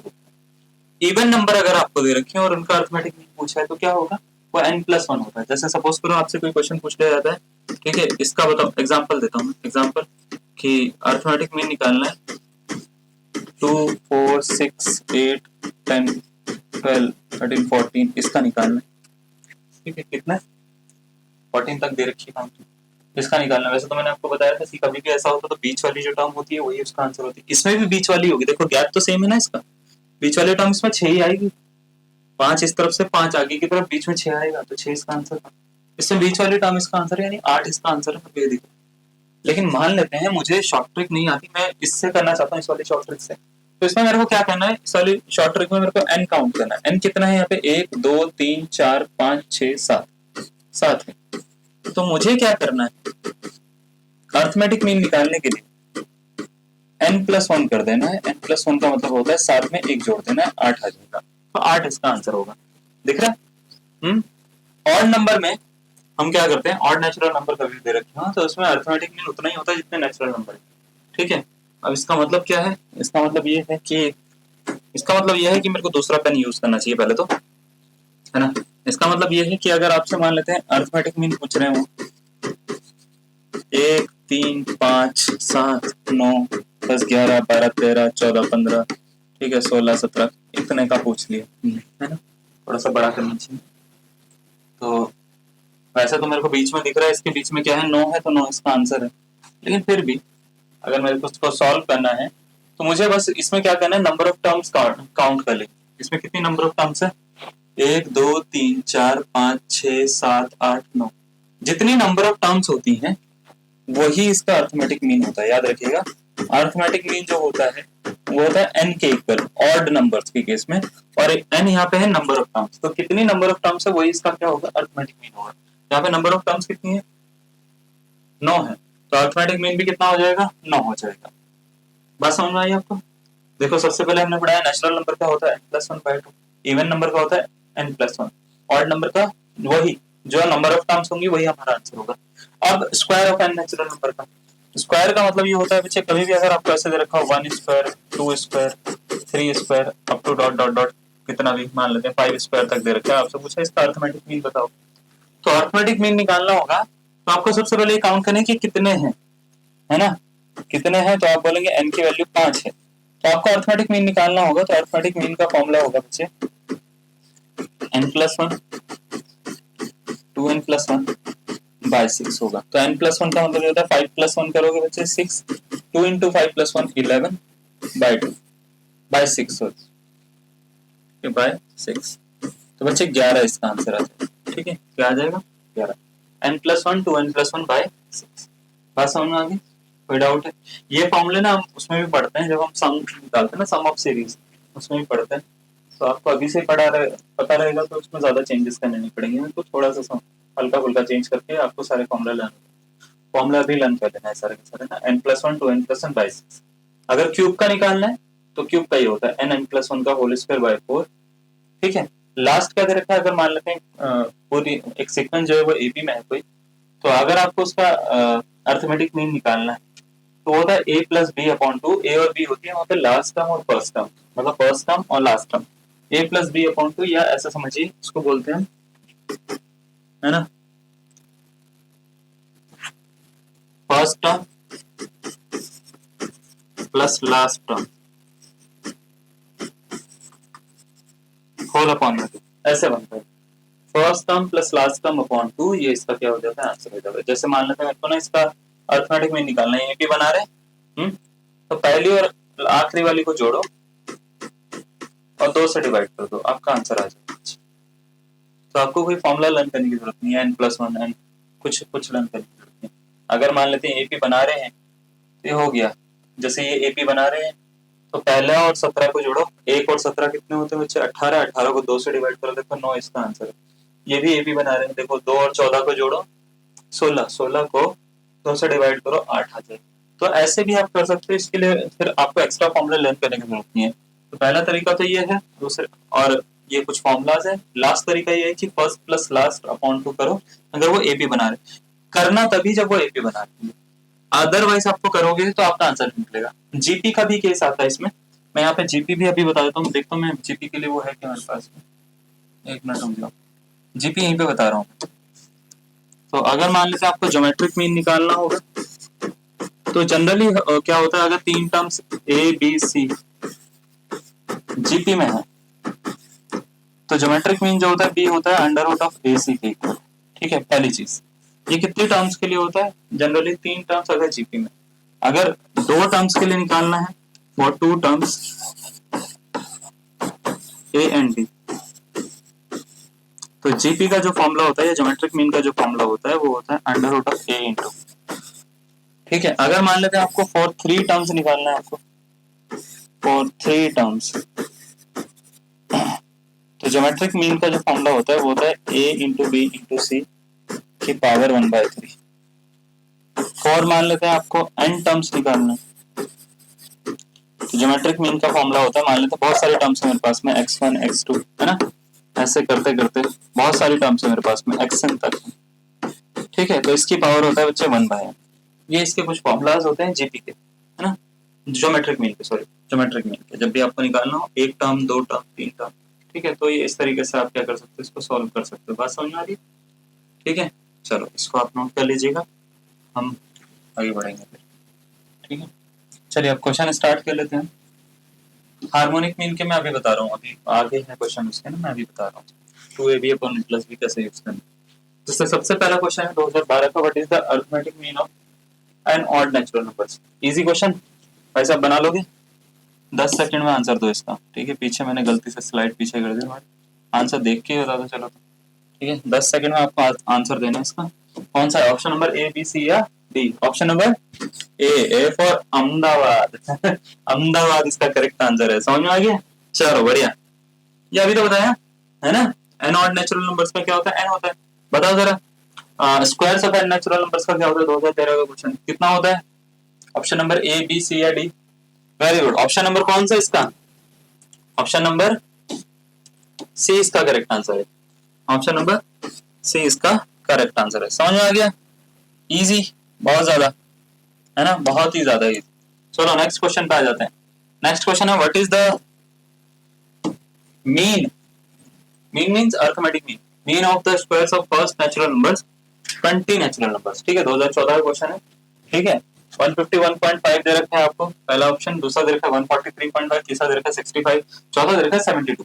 आपसे पूछा गया कौन सा इसका करेक्ट आंसर होगा, option number A, B, C या डी। चलो स्टार्ट करो इसको। देखो कितने नेचुरल नंबर से आपको गिवन, 20 नेचुरल नंबर से। 20 नेचुरल नंबर के जो स्क्वायर होते हैं उसका अरिथमेटिक मीन का फॉर्मूला क्या होता है? तो आप बोलेंगे सर इसका फॉर्मूला होता है n+1 2n+1/6। ये फॉर्मूला तो देखो लर्न करने पड़ेंगे, है ना, ये फॉर्मूला क्या करने पड़ेंगे आपको, लर्न करने पड़ेंगे। लर्न करोगे तो जल्दी से हो जाएगा सॉल्व। तो n की वैल्यू यहाँ पे रख दो 20+1, 2 × 20+1/6, है ना। 20+1 21 हो जाता है, इंटू ये हो गया बच्चे 41/6 हो गया। 3 से कट हो रहा है, 3 7 21, 3 दूनी 6 हो रहा है, 7 एकम 7, 7 चौक 28, 287/2 आ रहा है। ठीक है, 14 दूनी 28 होते हैं, 2 3 6 होते हैं और एक आ रहा है 5, 143.5। ऑप्शन नंबर कौन सा हो गया बच्चे, 20 का करेक्ट आंसर हो गया। इतना हलवा क्वेश्चन है सही है, आसान है, चलो बढ़िया, नोट करो इसका, है ना। नेक्स्ट क्वेश्चन पे आएंगे, ये रहा। नेक्स्ट आता है बच्चे हमारे पास में वेटेड अरिथमेटिक मीन। ये अरिथमेटिक मीन में थोड़ा सा जो है भार आया है ना, थोड़ा हैवी हुआ है, वजन आया है बातों में ना। वेटेड अरिथमेटिक मीन होता क्या है भाई साहब, पता है तुम्हारे को क्या होता है? क्या होता है देखो मैं बता दूं क्या होता है। हमारे पास में सपोज करो कुछ सेट ऑफ ऑब्जर्वेशन है, x1 x2 x3 x, और हमने क्या करा, हर ऑब्जर्वेशन को ना कुछ नंबर से मल्टीप्लाई कर दिया। पर्टिकुलर कोई नंबर है, अलग अलग नंबर, जैसे सपोज करो पहली वाली को मैंने मल्टीप्लाई करा W से, W मतलब कोई नंबर, यहाँ पे नंबर जो है उसको वेट बोला गया है। वेट मतलब कोई पर्टिकुलर नंबर्स हैं, मैं पहले वाले को मल्टीप्लाई कर रहा हूँ, दूसरे किसी नंबर से दूसरे वाले को मल्टीप्लाई कर रहा हूँ। सपोज करो ये पहली ऑब्जर्वेशन, इसको 2 से मल्टीप्लाई कर दिया, दूसरे वाले को 4 से कर दिया, तीसरे वाले को किसी और से कर दिया, ऐसे। ठीक है, तो W2 ये क्या है, सपोज करो W3 है, ऐसे करते करते WN है। ठीक है, ऐसे हमने क्या करा, आप इसमें सबको मल्टीप्लाई कर, पहले वाले को पहले से, दूसरे वाले को दूसरे, तीसरे वाले को तीसरे से। तो ये सीक्वेंस कुछ इस तरीके से बनेगा ना, x1 W1 x2 W2 ऐसे मल्टीप्लाई होकर एक नया सीक्वेंस बनेगा। तो अगर मैंने मल्टीप्लाई करा और मैंने पूछा अब इसका मीन बताओ, जो नया सीक्वेंस बना, x1 W1 x2 W2 x3 W3 ऐसे करते करते xn W1, इसका क्या बताओ, मीन बताओ, है ना। तो इसका अगर आपको मीन निकालना होगा तो उसको बोलते हैं वेटेड अरिथमेटिक मीन। क्या बोलते हैं, वेटेड अरिथमेटिक मीन। और इसका फॉर्मूला बड़ा सिंपल सा है, आपको क्या करना है, summation xi I is equals to 1 to n xi wi upon summation I is equals to 1 to n wi, ऐसे लिखा जाता है वैसे तो, ठीक है, लेकिन इसको अगर खोलेंगे तो ये ऊपर वाला फॉर्मूला है। जैसे I की वैल्यू 1 डालूंगा तो देखो ये बन गया x1 w1, 2 डालूंगा प्लस x2 w2, 3 डालूंगा तो x3 w3। तो समेशन xi wi जो होता है I is equals to 1 to n upon summation wi, ऐसे इसका जो होता है अरिथमेटिक मीन का जो होता है, वेटेड अरिथमेटिक मीन का फॉर्मूला ये बन के आता है। तो आपको करना क्या है, इन दोनों को मल्टीप्लाई करना है, ऐड करना है, नीचे क्या करना है, W1 W2 को ऐड करना है, W वाले जितने भी सबको ऐड कर देना। ऐड करके जब आप डिवाइड करेंगे ना तो आपका आंसर आ जाएगा। इसी को हम बोलेंगे क्या, वेटेड अरिथमेटिक मीन। अब इसका एक क्वेश्चन दिखाता हूँ मैं आपको ताकि थोड़ा क्लैरिटी आए। तो सपोज करो एनडीए 2012 में एक क्वेश्चन आया था, आपसे एक क्वेश्चन में बोला गया what is the arithmetic mean of first 16 natural numbers with weights बिगिन नहीं होना चाहिए, बीइंग होना चाहिए। माना मैं मैथ्स का टीचर हूं लेकिन मेरी मेरी इंग्लिश इतनी बुरी नहीं है, ठीक है ना, my English is very good, ठीक है, यू डोंट नो, ठीक है, डोंट यू नो ठीक, ओके चलो आपको बोल रखा है what is the arithmetic mean of first 16 natural numbers with weights being the number itself. 16 natural number है ना, 16 क्या है, नेचुरल नंबर है। कैसे हैं नेचुरल नंबर, कहाँ से स्टार्ट होते हैं भाई साहब, 1 से स्टार्ट होते हैं नेचुरल नंबर्स, है ना, 1 2 3 4 ऐसे करते करते 16 तक। आपसे बोल रखा है इसके जो वेट्स हैं, ये xi की वैल्यू है, ये किसकी वैल्यू है, xi की वैल्यू है। इसके जो वेट्स हैं वो भी यही है, 1 2 3 4 डॉट डॉट डॉट डॉट 16 तक। मतलब ये दोनों सेम ही है, जो xi की वैल्यू दे रखी है वही वेट्स हैं, वेट्स भी वही है। 1 का वेट 1 है, 2 का वेट 2 है, 3 का वेट 3 है। यानी 1 को 1 से मल्टीप्लाई करा जा रहा है, 2 को 2 से, 3 को 3 से, 4 को 4 से, 5 से 5 से, 16 को 16 से, ऐसे मल्टीप्लाई करा जा रहा है। अब आपसे बोला गया कि इसका अरिथमेटिक मीन क्या होगा, यानी वेटेड अरिथमेटिक मीन क्या होगा, आपसे ये पूछा गया। बात समझ में आ गई? 4 ऑप्शन आपको दे रखे हैं, पूछा गया है कौन सा इसका करेक्ट आंसर है। तो मैं इसको बेसिक से सॉल्व करता हूँ पहले, फिर मैं इसको एक शॉर्ट ट्रिक और दूंगा, ठीक है ना। चलो, तो इधर ध्यान से देखो, सबसे पहले आपको वेटेड मीन निकालना है, WM लिख देता हूँ मैं इसको, वेटेड अरिथमेटिक, ठीक है। तो इसके लिए करना क्या होता है, आपको क्या करना होता है, x1 को W1 से मल्टीप्लाई करना है, x2 को W2 से मल्टीप्लाई करना है, plus dot dot dot xn को किससे, WN से मल्टीप्लाई करना है, अपॉन में W1 W2 W3 dot dot dot WN ऐसे लिख देना है। बात समझ में आ गई? तो देखो, जैसे मैं 1 को 1 से मल्टीप्लाई करूंगा, 2 को 2 से मल्टीप्लाई करूंगा, 3 को 3 से मल्टीप्लाई करूंगा, है ना। ऐसे करते करते 16 को 16 से मल्टीप्लाई करूंगा, डिवाइड करूंगा बच्चे 1 plus 2 plus 3 plus dot dot dot 16। बच्चे 1 स्क्वायर 2 स्क्वायर 3 स्क्वायर ऐसे बन रहा है ना। 1 स्क्वायर 2 स्क्वायर 3 स्क्वायर 16 स्क्वायर, और ये 1 प्लस 2 प्लस 3 बन रहा है। तो देखो, मैं एक चीज बताता हूँ आपको, कभी भी आपको square of n natural numbers निकालना है ना, उसका सम, तो इसका फॉर्मूला होता है n plus 1 2n plus 1 by 6 होता है। और अगर आपको मान लेते हैं 1 से लेके n तक जोड़ना है, n नेचुरल नंबर का सम निकालना है, तो होता है n प्लस 1 बाई 2। बस ये दोनों फॉर्मूले यहाँ पे 16 के लिए लगाऊंगा, तो n की वैल्यू इस समय 16 है, ऊपर और नीचे दोनों जगह।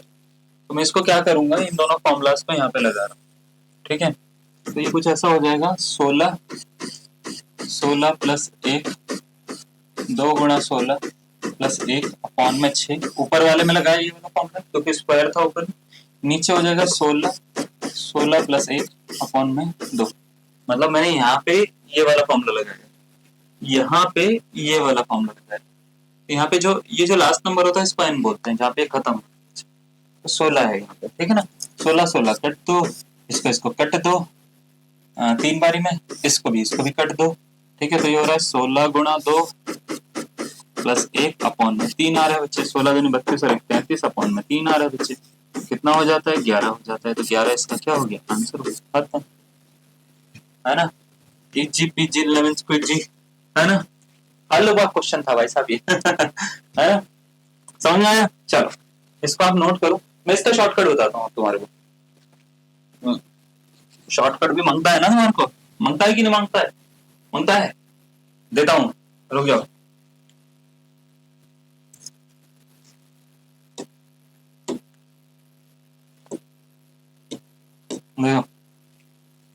Weighted arithmetic mean, direct formula याद रखिएगा, weighted arithmetic mean of n natural numbers, इसका डायरेक्ट फॉर्मूला होता है बच्चे 2n प्लस 1 अपॉन में 3 होता है बच्चे, 2n प्लस 1 बाय 3 होता है। मतलब जैसे ये क्वेश्चन दे रखा था, find the weighted arithmetic mean of 16 natural number, तो कुछ नहीं करना था, 2 गुणा 16 प्लस 1 अपॉन 3 कर देते, आपका आंसर आ जाता है, ठीक है। मतलब n की वैल्यू वहां पे 16, बस 16 नेचुरल नंबर बोले ना, 16 रखो, 2 गुणा 16 प्लस 1 अपॉन 3, आपका आंसर खत्म। मान लेते कुछ भी बोला जाए, वेटेड अरिथमेटिक मीन निकालो, मान लेते हैं 20 का, 20 नेचुरल नंबर का निकालो, तो 2 गुणा 20 40 प्लस 1 अपॉन 3, ऐसे इसका आंसर बनेगा। 10 नेचुरल नंबर का निकालो, 2 गुणा 10 20 प्लस 1 अपॉन 3, ठीक है, 7 आ जाएगा उसका आंसर। तो इस तरीके से आपको क्या करना है, वेटेड अरिथमेटिक मीन निकाल सकते हैं। तो ये फॉर्मूला याद रखिए, बड़े काम का है, ठीक है। 2n प्लस 1 बाय 3, ये फॉर्मूला वहीं से बनता है जो मैंने अभी डाटा पेटी करी थी ना, वहीं से बनता है। आप जब नोटिस करेंगे उसमें 2n प्लस 1 बाय 3 का के अलावा सब कट हो जाए, तो ऐसे इस वजह से होता है, ठीक है ना। चलो नेक्स्ट देखना जरा, चलिए कंबाइंड मीन नेक्स्ट आता है। कंबाइंड मीन क्या होता है सर, है ना। तो कंबाइंड मीन तब यूज करा जाता है जब आपको डिफरेंट सेट दे रखे हो ऑब्जर्वेशन के, और उनका आपको ना मीन दे रखा हो। जैसे मैं आपको समझाता हूँ, मान लेते मेरी एक क्लास है, इसको मैंने ना 3 पार्ट में डिवाइड कर दिया। कितने पार्ट में? 3 पार्ट में डिवाइड करा। ये पहला पार्ट है, यहाँ पे कुछ नंबर ऑफ स्टूडेंट है, सपोज करो x1 x कुछ नंबर स्टूडेंट है, x1 नंबर ऑफ स्टूडेंट्स है ना, या n1 नंबर ऑफ स्टूडेंट है सपोज करो। कितने नंबर ऑफ स्टूडेंट्स? n1। यहाँ पे n2 नंबर ऑफ स्टूडेंट्स है, यहाँ पे n3 नंबर ऑफ स्टूडेंट्स है। ठीक है, जरा ध्यान से सुनना। ऐसा नहीं है कि ये फॉर्मूला सिर्फ 2 पे लगता है, यहाँ पे 2 के लिए लिखा हुआ है। ऐसा नहीं है कि ये फॉर्मूला सिर्फ 2 पे काम करेगा, कितने भी ऑब्जर्वेशन पे काम कर सकता है। तो मैं यहाँ पे 3 ऑब्जर्वेशन अलग अलग लिख के दिखाता हूँ आपको, n1 n2 n3। यहाँ पे तो n1 और n2 ही है ना, बस आपको तीनों बता रहा हूँ। सपोज करो मेरे पास में एक क्लास है, क्लास में टोटल कुछ बच्चे हैं, मान लेते हैं हमारी क्लास में 60 बच्चे हैं। कितने बच्चे हैं? 60 बच्चे हैं हमारी क्लास में। ठीक है, 60 बच्चों की क्लास में मैं ऑफलाइन क्लास में बैठा हुआ हूँ या पढ़ा रहा हूँ सपोज करो। मैंने कहा यार तुम ना, मेरे को सेटिंग अरेंजमेंट अच्छी नहीं लग रही तुम्हारी, मैं तुम्हारे को 3 पार्टीशन में डिवाइड करता हूँ, क्योंकि मैं एक कोएड स्कूल से पढ़ा हुआ हूँ, है ना, और मैं चाहता हूँ कि सबको सबका हक मिले, तो मैं पेयर बना के तुम्हारे को बैठाना चाहता हूँ। ठीक है, खुश हो गए ना, मन में लड्डू फूट रहे। ठीक है, बॉयज का पेयर जो बनेगा वो बनेगा सिर्फ और सिर्फ बॉयज के साथ में। ठीक है, तो बॉयज का पेयर बॉयज के साथ में बनेगा, गर्ल्स का गर्ल्स के साथ में बनेगा। ठीक है, जो बच जाएंगे अच्छे अच्छे बच्चे क्लास के, उनका आपस में पेयर बना देंगे। तो सपोज करिए हमने क्या करा, यहाँ पे सारे के सारे बॉयज को बैठा दिया, यहाँ पे सारी की सारी गर्ल्स को बैठा दिया। सपोज करो यहाँ पे 10 बॉयज का पेयर बना दिया, पेयर नहीं 10 बॉयज बैठा दिया। यहाँ पे मैंने क्या करा, 30 गर्ल्स को बैठा दिया। अब 20 जो है वो बॉयज बचे हुए हैं, गर्ल्स बचे हुए, या 20 लोग और बचे हुए हमारे पास में, सपोज करो बॉयज बचे हुए, सपोज करो 20 बॉयज और बचे हुए पास में। वो अलग कैटेगरी वाले हैं, वो वैसे वाले बच्चे हैं, वो किसी की बात नहीं सुनते, मेरी भी बात नहीं सुनते, किसी की बात नहीं सुनते। उनको बैठाने का सोच रहा हूँ मैं, ताकि ये डिस्टर्ब ना हो, ये भी डिस्टर्ब ना हो, ये भी डिस्टर्ब ना हो, तो उनको कहाँ पे बैठाऊँ। तो उनके लिए मैंने एक सेक्शन बनाया, ठीक है, यहाँ पे करो हल्ला अपना। ठीक है, यहाँ पे बैठा दिया इनको मैंने, ये बॉयज हैं या गर्ल्स हैं, ये गैंग जो है ना, ये गैंग वाले बच्चों को यहाँ पे बैठा दिया मैंने। 20 बच्चों को मैंने बोला तुम यहाँ पे बैठो, अपनी मस्ती करते रहो, इनको पढ़ने दो। ठीक है, 10 और 30 को पढ़ने दो, तुम अपनी मस्ती करो। ठीक है, तो यहाँ पे मैंने 3 पार्ट में डिवाइड करा बच्चों, है ना, एक पार्ट, दूसरा पार्ट, तीसरा पार्ट। ठीक है, अब सपोज करो मैंने क्या करा, मैंने बोला कि यार तुम्हारा ना सबका ना एक काम करता हूँ, मार्क्स निकालता हूँ मैं, 10 मार्क्स का टेस्ट दे रहा हूँ, एवरेज मार्क्स निकालूंगा। तो पहले वाले जो बॉयज हैं, इनके जो एवरेज मार्क्स आए हैं, ये आए हैं सपोज करो 5 मार्क्स एवरेज हैं भाई। मेरे टेस्ट में इतने मार्क्स आएंगे तुम्हारे। ठीक है, गर्ल्स के जो मार्क्स हैं, गर्ल्स पढ़ने में बहुत अच्छी होती है, तो इनका एवरेज जो है मान लेते हैं वो 10 मार्क्स है, 10 में से 10। ठीक है, ज्यादा हो गया, इतना तारीफ नहीं कर सकते हम गर्ल्स की, झूठी तारीफ इतनी भी नहीं, कितना झूठ बोलेगा इंसान। मान लेते हैं इनके 4 मार्क्स आए। ठीक है, ठीक है, इतनी भी अच्छी नहीं होती मैथ्स में गर्ल्स। ठीक है, तो मान लेते हैं इनका एवरेज कितना है, 4 का है। ये जो गैंग है ना, इनका एवरेज है 2 मार्क्स का, 2 मार्क्स लेकर आ रहे हैं 10 में से। तो अभी बॉयज जो है वो लीड कर रहे हैं, है ना, ये वाले 10 बॉयज। मैंने बोला देखो यहाँ पे 10 नंबर ऑफ पीपल थे, उनका एवरेज जो है, चाहे वो मार्क्स का हो किसी का भी हो, उनका जो एवरेज है वो 5 मार्क्स है। सपोज करो एवरेज को हम x1 बार से डिनोट कर रहे हैं, तो इसका जो गर्ल्स का 30 गर्ल्स का जो एवरेज है वो 4 मार्क्स है, और जो ये है ना इनका एवरेज जो है वो कितना है, 2 मार्क्स है। तो बताओ इन सबका कंबाइंड एवरेज क्या होगा। तो हुआ क्या, मैंने क्या करा है, क्लास में ये नहीं बताया कि अलग अलग ऑब्जर्वेशन क्या है, मैंने बोला कि एक पर्टिकुलर सेट ऑफ ऑब्जर्वेशन है उसका एवरेज ये है, दूसरी पर्टिकुलर सेट ऑफ ऑब्जर्वेशन है उसका एवरेज ये है, तीसरी पर्टिकुलर सेट ऑफ ऑब्जर्वेशन ये है उसका एवरेज ये है। ठीक है, इनका बताओ कंबाइंड एवरेज यानी टोटल क्लास का एवरेज क्या होगा। तो मुझे ये बताओ टोटल एवरेज निकालना है, तो भाई sum of all the observation divided by number of observation, number of observation मतलब 60 बच्चों से डिवाइड करना है। ठीक है, तो मैं क्या करूंगा, मैं ये करूंगा 10 को 5 से मल्टीप्लाई करूंगा, ठीक है, 30 को 4 से मल्टीप्लाई करूंगा, और 20 को 2 से मल्टीप्लाई करूंगा, टोटल नंबर ऑफ ऑब्जर्वेशन से इसको डिवाइड कर दूंगा, तो मेरा आंसर आ जाएगा। ये होता है इसका एवरेज निकालना, इसी को हम कंबाइंड एवरेज बोलते हैं। टोटल नंबर ऑफ ऑब्जर्वेशन को मैंने क्या करा, सम ऑफ ऑब्जर्वेशन से डिवाइड, सम ऑफ ऑब्जर्वेशन को मैंने क्या करा, टोटल नंबर ऑफ ऑब्जर्वेशन से डिवाइड करा, तो इसी को हम कंबाइंड एवरेज बोलते हैं। अब इसको ध्यान से समझो, ये n1 है, ये x1 बार है, तो मैंने क्या करा, n1 को मल्टीप्लाई करिए x1 बार से, ये n2 है, इसकी मल्टीप्लाई करिए x2 बार से, फिर n3 की मल्टीप्लाई करिए x3 बार से, और इसको डिवाइड कर दिया किससे, n1 n2 n3। यही क्या होता है, यही होता है बच्चे कंबाइंड मीन, CM बोलता हूँ इसको, चीफ मिनिस्टर, कंबाइंड मीन। समझ में आ गया, कोई डाउट है यहाँ तक? कंबाइंड मीन में आपको करना क्या है, मैं आपको बताता हूँ। आपको कुछ नंबर ऑफ ऑब्जर्वेशन दी जाएंगे, उनका पर्टिकुलर एवरेज असाइन होगा उनके साथ में, बस उनको मल्टीप्लाई करके ऐड करना है और नंबर ऑफ ऑब्जर्वेशन के सम से डिवाइड करना है आपका आंसर तक। ठीक है, क्लियर है? अब देखो कैसे करना है इसको। जैसे एक क्वेश्चन ये दे रखा है, the arithmetic mean of 4 numbers is 15, the arithmetic mean of another 6 numbers is 10, what is the arithmetic mean of combined 10 numbers? ठीक है, तो आपको करना क्या है, आपको सबसे पहले देखना है यहाँ पे कि यहाँ पे नंबर्स कितने दे रखे हैं और उनका अरिथमेटिक मीन कितना दे रखा है। जैसे 4 नंबर्स का अरिथमेटिक मीन जो है वो 15 है और 6 नंबर्स का अरिथमेटिक मीन जो है वो 12 है, तो इसका मतलब ये है n1 की वैल्यू 4 है, n2 की वैल्यू 6 है, x1 बार की वैल्यू 15 है, x2 बार की वैल्यू 12 है। x1 बार x2 बार, बार का मतलब मीन, ठीक है, बार से डिनोट करते हैं मीन को, और n1 n2 मतलब नंबर ऑफ ऑब्जर्वेशन। तो अगर आपसे कंबाइंड मीन पूछा जाएगा तो आपको करना क्या है, इसकी इससे मल्टीप्लाई करनी है, n1 की x1 बार से मल्टीप्लाई करनी है, n2 की x2 बार से मल्टीप्लाई करनी है, डिवाइड कर देना n1 और n2 के सम से। डिवाइड किससे कर देना, n1 और n2 के सम से। तो क्या करेंगे, 4 को 15 से मल्टीप्लाई करेंगे और 6 को 12 से मल्टीप्लाई करेंगे, डिवाइड करेंगे 4 + 6 से। 15 चौक 60 होते हैं, 12 छीक 72 होते हैं, 72 और 60 हो गए 132। 132 को 10 से डिवाइड करेंगे तो आएगा बच्चे 13.2, है क्या? हाँ, ये रहा ऑप्शन नंबर सी इसका करेक्ट आंसर। मेरे को लगा मैंने गलत तो नहीं कर दिया, ठीक है, समझ गए? हैं, बढ़िया, चलो अच्छी बात है, इसको नोट करो। नेक्स्ट क्वेश्चन पे आते हैं। ये क्वेश्चन आपको देते हैं, देखो ये क्वेश्चन पूछा गया है कौन से ईयर में, 2010 में। बताना जरा इसका आंसर, ठीक है। क्वेश्चन मैं सारे करवा दूंगा आपको प्रीवियस ईयर, उसकी आप चिंता ना करिए। 2025 का भी करवा दूंगा, सब करवा दूंगा मैं, ठीक है। हमने अपनी पुरानी वीडियोस में भी करवाए, प्रीवियस ईयर हम सारे करवाते हैं, ठीक है। चलो इधर देखो, इधर कहाँ देख रहे हो, इधर देखो स्क्रीन पे, है ना। क्या है वो क्वेश्चन में बोला गया था, distribution x and y with the total number of observation 36 and 64 and mean 4 and 3 respectively are combined. What is the mean of the resulting distribution x plus y? बताओ, कंबाइंड मीन पूछा आपसे।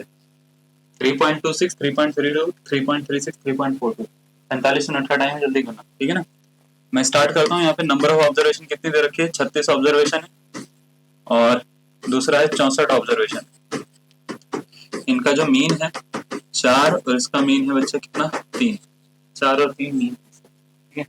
अब आपसे ये पूछा गया कि इसका कंबाइंड मीन कितना होगा, तो कंबाइंड मीन निकालने के लिए क्या करना है, इसको इसके साथ में मल्टीप्लाई करना है, 64 को 3 के साथ में मल्टीप्लाई करना है, डिवाइड कर देना बच्चे 36 और 64 के सम से, ठीक है। 36 और 64 तो 100 हो गया भाई, है ना। 3 चौक 6 चौक 24, 4 हो गया भाई, 4 3 12 13 14 144 ये हो गया, 3 चौक 12 2 हो गया, 3 6 18 और 1 19 ये हो गया, ठीक है। 4 2 6 9 4 13, ओके, और 2 3 336/100 आ रहा है, तो कितना हो गया भाई 3.36, 100 से डिवाइड करो, इसका आंसर 3.36 हो गया। ऑप्शन नंबर कौन सा है, सी इसका करेक्ट आंसर। आगे बात समझना भाई, मल्टीप्लाई तो करनी आती है तुम्हारे को, आती है ना, ऐड करना भी आता है, डिवाइड भी करना आता होगा 100 से, डिवाइड करेंगे 2 पॉइंट आगे जाते हैं, ठीक है। चलो बढ़िया, next question. Okay, next question कराने से पहले हाँ, हमने बोला था भाई ज्योमेट्रिक मीन और हार्मोनिक मीन के बारे में बताएंगे, हार्मोनिक मीन, ठीक है। सबसे पहले ज्योमेट्रिक मीन के बारे में बता चुका हूँ, ये हो गई बात खत्म, इसको रिपीट नहीं करते। हार्मोनिक मीन पे आते हैं। हार्मोनिक मीन अगर आपको मान लेते हैं 3 टर्म्स दे रखी हैं कि 3 terms A B C are in HP, अगर 3 टर्म्स जो है वो HP में, देन अगर आपको हार्मोनिक मीन निकालना होगा तो याद रखिएगा वो होता है जैसे मान लेते बी की वैल्यू निकालनी तो होती है 2AC/A+। अगर 2 टर्म्स के लिए निकालना है, इफ 2 टर्म्स, ठीक है, या harmonic mean of harmonic mean of two terms अगर आपको निकालना है तो याद रखिएगा वो होता है 2ab upon a plus B. 3 terms का निकालना है आपको। अगर 3 टर्म्स सपोज करो, टर्म्स जो है वो है x1 x2 एंड x3। इसका हार्मोनिक मीन निकालना तो ये होता है बच्चे 3 upon 1 upon x1 plus 1 upon x2 plus 1 upon x3। इस वाली चीज को ना ऐसे भी लिख सकता हूँ मैं 2 upon 1 upon a plus 1 upon b। ठीक है, याद रखिएगा इसको ऐसे भी लिखा जा सकता है, इसको ऐसे भी लिखा जा सकता है।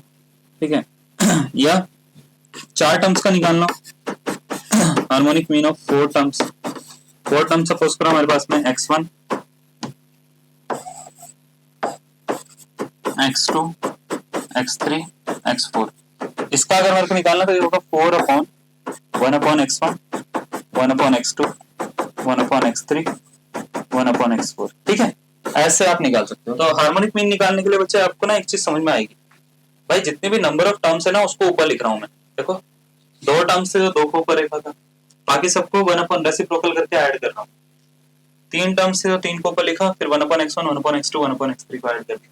4 थी तो 4 को लिखा, 1 अपॉन x1 से x4 तक हमने ऐड करा। तो अगर मान लेते हैं मेरे पास में n टर्म्स है तो इसका हार्मोनिक मीन निकालने का तरीका होगा n लिखो ऊपर और सबको जितने भी है ना, जैसे मतलब इसको ऐसे समझो कि सबको मैंने क्या करा 1 से लेके n तक 1 अपॉन xi को जितने भी xi हैं उन सबको ऐड कर दिया। या इसको ऐसे समझो या इसको ऐसे भी लिख सकता हूं मैं n upon 1 upon x1 1 upon x2 1 upon x3। ठीक है, plus dot dot dot plus 1 by x। यानी आपको करना क्या है, ऊपर n लिखना है, n मतलब नंबर ऑफ ऑब्जर्वेशन, नीचे क्या कर देना सबको रेसिप्रोकल करके ऐड कर देना, आपका हार्मोनिक मीन आ जाएगा। अगर मान लेते फ्रीक्वेंसी यूज हो रखी है उसमें f, फ्रीक्वेंसी डिस्ट्रीब्यूशन के केस में आपको क्या करना है, बस यहाँ पे f लगा देना और कुछ नहीं, समेशन fi आएगा fi अपॉन xi आएगा, बाकी कुछ फर्क नहीं पड़ेगा। ठीक है, अब बात ये आती है कि सर क्या कुछ रिलेशन होता है क्या तीनों में, हार्मोनिक मीन, अरिथमेटिक मीन और ज्योमेट्रिक मीन? यस, पहला रिलेशन तो ये होता है कि भाई इन दोनों में बड़ा कौन, बड़ा भाई कौन सबका, है ना। तो अरिथमेटिक मीन सबसे बड़ा, ज्योमेट्रिक मीन उससे छोटा, हार्मोनिक मीन सबसे छोटा। तो ग्रेटर देन और इक्वल टू का रिलेशन होता है ये, यानी इक्वल भी हो सकते हैं एक दूसरे के। ठीक है ना, क्लियर। तो एम जीएम और एचएम। और क्या रिलेशन होता है याद रखिएगा, एक और रिलेशन होता है कि ज्योमेट्रिक मीन का जब भी स्क्वायर करोगे तो वो अरिथमेटिक मीन और हार्मोनिक मीन के मल्टीपल के इक्वल होता है। ठीक है, ज्योमेट्रिक मीन का जब भी स्क्वायर करोगे ना तो अरिथमेटिक मीन और हार्मोनिक मीन के क्या होगा, मल्टीपल के इक्वल होगा। तो एम और एचएम दे रखा है तो जीएम निकल सकता है, कोई दिक्कत वाली बात नहीं। या कोई भी 2 दे रखे हैं तो तीसरा वाला निकल जाएगा इस वाले रिलेशन से। ठीक है, बड़ा कौन है, बड़ा ये। ठीक है, समझ में आ गया, नोट करो इसको। चलो ज्योमेट्रिक मीन से स्टार्ट करते हैं। पहले 2011 का एक क्वेश्चन है, क्वेश्चन में ये बोल रखा है what is the geometric mean of the data 2 4 8 16 and 32। ठीक है, 2 4 8 16 ये आपसे पूछा गया है। ठीक है, आप इसको स्टार्ट कर सकते हो, जैसे आपको लगता है वैसे करो। मैं आपको पहले एक क्वेश्चन करके बताता हूँ, दूसरा वाला आपको दूंगा। ठीक है ना, तो देखो जैसे अगर आपको किसी भी डेटा का ना ज्योमेट्रिक मीन निकालना तो उसके 2 तरीके। पहला तरीका कि आप एक बेसिक फॉर्मूला होता है ज्योमेट्रिक मीन का। ठीक है, ज्योमेट्रिक मीन का एक बेसिक फॉर्मूला क्या होता है कि आपके पास में जितने भी नंबर ऑफ टर्म्स दे रखे हैं आप इनको मल्टीप्लाई करो और इसको टोटल पावर से डिवाइड कर दो। टोटल पावर मतलब टोटल टर्म्स से डिवाइड कर दो 1 बाय n। जैसे यहाँ पे n टर्म्स है तो 1 बाय n पावर से डिवाइड करो, पावर डाल दो, मतलब उसकी ना 1 बाय n क्या कर दो, पावर डाल दो। तो इन सबको मल्टीप्लाई करके इसकी पावर ये डालनी। जैसे मान लेते हैं 4 टर्म्स है तो 1 बाय 4 पावर, 6 टर्म्स है तो 1 बाय 6 पावर, 7 टर्म है तो 1 बाय 7 पावर, ऐसे। ठीक है, तो आपको करना क्या होता है, इन सबको मल्टीप्लाई करना होता है। जैसे 2 है 4 है 8 है 16 है और 32 है, इन सबको मल्टीप्लाई करना और इसको काउंट कर लेना, 1 2 3 4 5 है तो 1 बाय 5 पावर डाल देनी। ये इसका ज्योमेट्रिक मीन होता है। पहला तरीका बेसिक तरीका, आसान तरीका। ठीक है, तो 2 को जैसे कुछ नहीं लिखना, 2 की पावर 1 लिख सकता हूँ, 4 को 2 की पावर 2 लिख सकता हूँ, 8 को 2 की पावर 3, ये ऐसे करके लिखा जा सकता है। ठीक है, अब इनको देखो, ये जब भी मल्टीप्लाई करते हैं ना, मल्टीप्लाई करने पे पावर ऐड होती है। ठीक है, अगर आपको नहीं पता तो मैं बता रहा हूँ, जब भी हम मल्टीप्लाई करते हैं तो पावर ऐड होती है। तो ये कुछ ऐसे बन जाता है 2 की power 1 plus 2 plus 3 plus 4 plus 5, ठीक है। होल रेस्ट टू पावर बच्चे कितना होता है 1/5, सबको ऐड कर दो, ठीक है। जब भी हम सेम नंबर को मल्टीप्लाई करेंगे तो उनकी पावर ऐड होगी, याद रखिएगा। तो हो गया 2 की पावर 15 की पावर 1/5, इससे इसको काट दो, 3 आ रहा है, 2 की पावर 3, आंसर कितना आ गया 8 आ गया। 8 इसका क्या है बच्चे, ज्योमेट्रिक मीन। पहला तरीका तो ये है। अब आप बोलेंगे सर हमने शॉर्ट ट्रिक से कर लिया इसको बहुत जल्दी, रुको जरा सब्र करो, ठीक है। मैं आपको बताता हूँ, आप इस क्वेश्चन को शॉर्ट ट्रिक से भी कर सकते हो, लेकिन ये क्यों बताया जा रहा है फॉर्मूला, देखो ये इसलिए बताया जा रहा है, कई बार ऐसा होगा क्वेश्चन जो होंगे वो ज्योमेट्रिक मीन में नहीं होंगे। शॉर्ट ट्रिक आप लगा सकते हो, इसकी एक ट्रिक भी है, मैं आपको बताता हूँ ट्रिक क्या है। ट्रिक करने की ये है कि अगर आपको मान लेते हैं नंबर्स जो है वो ज्योमेट्रिक मीन में दे रखे हैं, ज्योमेट्रिक मीन है क्या, ज्योमेट्रिक प्रोग्रेशन में आएंगे, तो 2 दूनी 4 दूनी 8 दूनी 16 दूनी 32, मतलब एक इनका जो रेशियो है वो सेम है, देखो 2 का है, 2 दूनी 4, 4 दूनी 8, 8 दूनी 16, 16 दूनी 32, 2 का रेशियो। तो अगर मान लेते हैं if the sequence is in GP, अगर सीक्वेंस किसमें जीपी में, तो अगर आपको हार्मोनिक मीन निकालना होगा तो उसके लिए ज्यादा मेहनत नहीं करनी होगी, इसका होता है 2ab upon a plus b। अब सर ये क्या है, आपको harmonic mean geometric mean sorry geometric mean निकालना होगा तो वो होता है under root of a into b, ठीक है, under root of a into b। अब सर ये क्या मतलब है, देखो मेरे को क्या करना होता है, ये जो पहली टर्म होती है ना इसको a बोलते हैं, और जो लास्ट टर्म होती है जहाँ पे खत्म हो रहा है इसको b बोलते हैं, बस इन दोनों का मल्टीप्लाई करके इनका रूट करना, आपका आंसर आ जाएगा। आपको जैसे मान लेते हैं 2 4 8 16 32, इसका ज्योमेट्रिक मीन पूछा है, क्या ये जीपी फॉर्म कर रहे हैं, हाँ या ना, है ना।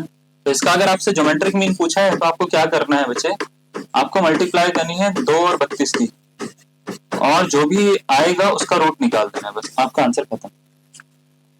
तो मैं देख के इसका आंसर निकाल सकता हूँ, 2 गुणा 32 करूंगा उसका रूट निकाल दूंगा, बस खत्म हो गया, ठीक है। लेकिन वो काम कब करेगा, जब वो ज्योमेट्रिक प्रोग्रेशन फॉर्म करेगा। ज्योमेट्रिक प्रोग्रेशन अगर वो फॉर्म नहीं करा, जैसे मैंने लिख दिया 1 3 7 10, बताओ इसका ज्योमेट्रिक मीन क्या होगा, अब तुम्हारी हालत खराब हो जाएगी, तुम आंसर निकाल के दिखा दो बिना ज्योमेट्रिक प्रोग्रेशन ये वाले फॉर्म के साथ, वो निकलेगा नहीं तुम्हारे साथ, इसी से निकालना पड़ेगा, पॉइंट में आंसर आएगा, ठीक है, वो नहीं आएगा आंसर, गारंटी दे रहा हूँ, ठीक है, क्लियर। तो ज्योमेट्रिक प्रोग्रेशन फॉर्म करना जरूरी है। तो बच्चे हमारे को क्या पता होना चाहिए, हमारे को ये पता होना चाहिए कि जो ट्रिक्स हैं वो लग तो रही हैं लेकिन उसकी लिमिटेशन है, तो लिमिटेशन कहाँ तक है वो भी पता होना चाहिए हमारे को, है ना। तो एक क्वेश्चन दे रहे हैं, अब ये ज्योमेट्रिक प्रोग्रेशन फॉर्म कर रहा होगा शायद, इसको आप जो से मर्जी वैसे सॉल्व करो, आपकी इच्छा है, स्टार्ट करो, एक आंसर दो मेरे को जरा। ज्योमेट्रिक मीन पूछा आपसे 3 9 27 और 81, सीक्वेंस जो है ज्योमेट्रिक प्रोग्रेशन फॉर्म कर रहा है वैसे 3 9 27 81 243, ठीक है। हाँ भाई क्या होगा इसका आंसर, वेरी गुड, बहुत बढ़िया। ऑप्शन नंबर कौन सा है इसका, बी इसका करेक्ट आंसर। कैसे निकलेगा, ऐसे निकलेगा, ज्योमेट्रिक मीन निकालने के लिए अंडर रूट करेंगे 3 और 243 का, 3 3 9 होता है बच्चे, 3 चौक 12 होता है, 3 दूनी 6 और 1 7 हो जाता है, 729 हो रहा है जो कि 27 का होता है, खत्म हो गया, समझिए, है ना, हलवा क्वेश्चन। नेक्स्ट क्वेश्चन पे, ठीक है, हार्मोनिक मीन पे आ जाते हैं भाई साहब, ठीक है। हार्मोनिक मीन, ये क्वेश्चन बोल रखा है कि इनका हार्मोनिक मीन बताओ, 1/2 1/3 1/4 1/17 तक इसका हार्मोनिक मीन क्या होगा। हार्मोनिक मीन को भी करने के दो तरीके हैं, अगर प्रोग्रेशन हार्मोनिक प्रोग्रेशन है, ठीक है, तो इसका फॉर्मूला होता है बच्चे 2ab upon a plus b, ठीक है, हार्मोनिक मीन निकालने का इन केस ऑफ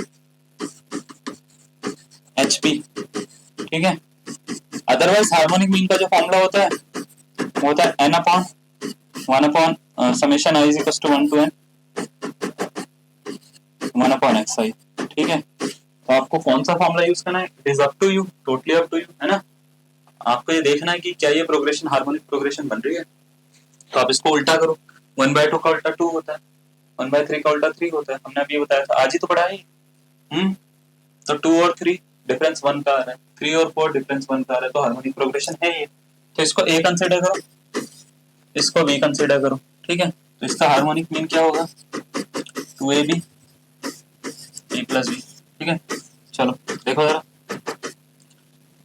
तो 2 1/2 1/17 1/2 1/17, 2 से 2 कट कर लो, 1/17 नीचे कितना हो जाएगा बच्चा, 17 दूनी 34 हो गया, 17 एकम 17, 2 एलसीएम ले रहा हूँ, 2 एकम 2, ये कट रहा है 2 बारी, ऊपर ले जा लो, 2/19 आ रहा है इसका आंसर। लो भाई ऑप्शन नंबर कौन सा, बी फॉर बम्बई, है ना, इसका करेक्ट आंसर है। समझ में आया, बहुत बढ़िया। चलो क्लियर है ना, कोई डाउट है बच्चे? बहुत अच्छी बात। अब देखो इसको मैं वो सेकंड वाले फॉर्मूले से भी कर सकता हूँ बच्चे, सेकंड वाले फॉर्मूले से भी कर सकता हूँ मैं। सेकंड वाला फॉर्मूला कैसे लगाना मैं आपको ये सिखाता हूँ, और वो कहाँ नहीं लगेगा, वो वहां नहीं लगेगा जहाँ पे वो एचपी फॉर्म नहीं होता। एचपी फॉर्म होगा तो लगेगा, अदरवाइज नहीं लगेगा, ऐसे याद रखिएगा, ठीक है। तो जैसे सेकंड मेथड से अगर मैं इसको करता हूँ, ठीक है, तो ये कैसे होगा, आपको क्या करना है, ये होता है 1/x1, ये होता है x1, इसका उल्टा करेंगे 1/x1 निकालेंगे, ये 2 हो जाएगा, ऐसे ऐसे 1/x2 निकालेंगे 3 होगा, ऐसे सबको, ठीक है। तो अगर मेरे को हार्मोनिक मीन निकालना है तो सबसे पहले मेरे को ये काउंट करना है कि टोटल कितने टर्म है, 2 से लेकर 17 तक कितने टर्म्स है, तो आप बोलेंगे सर 16 टर्म्स है।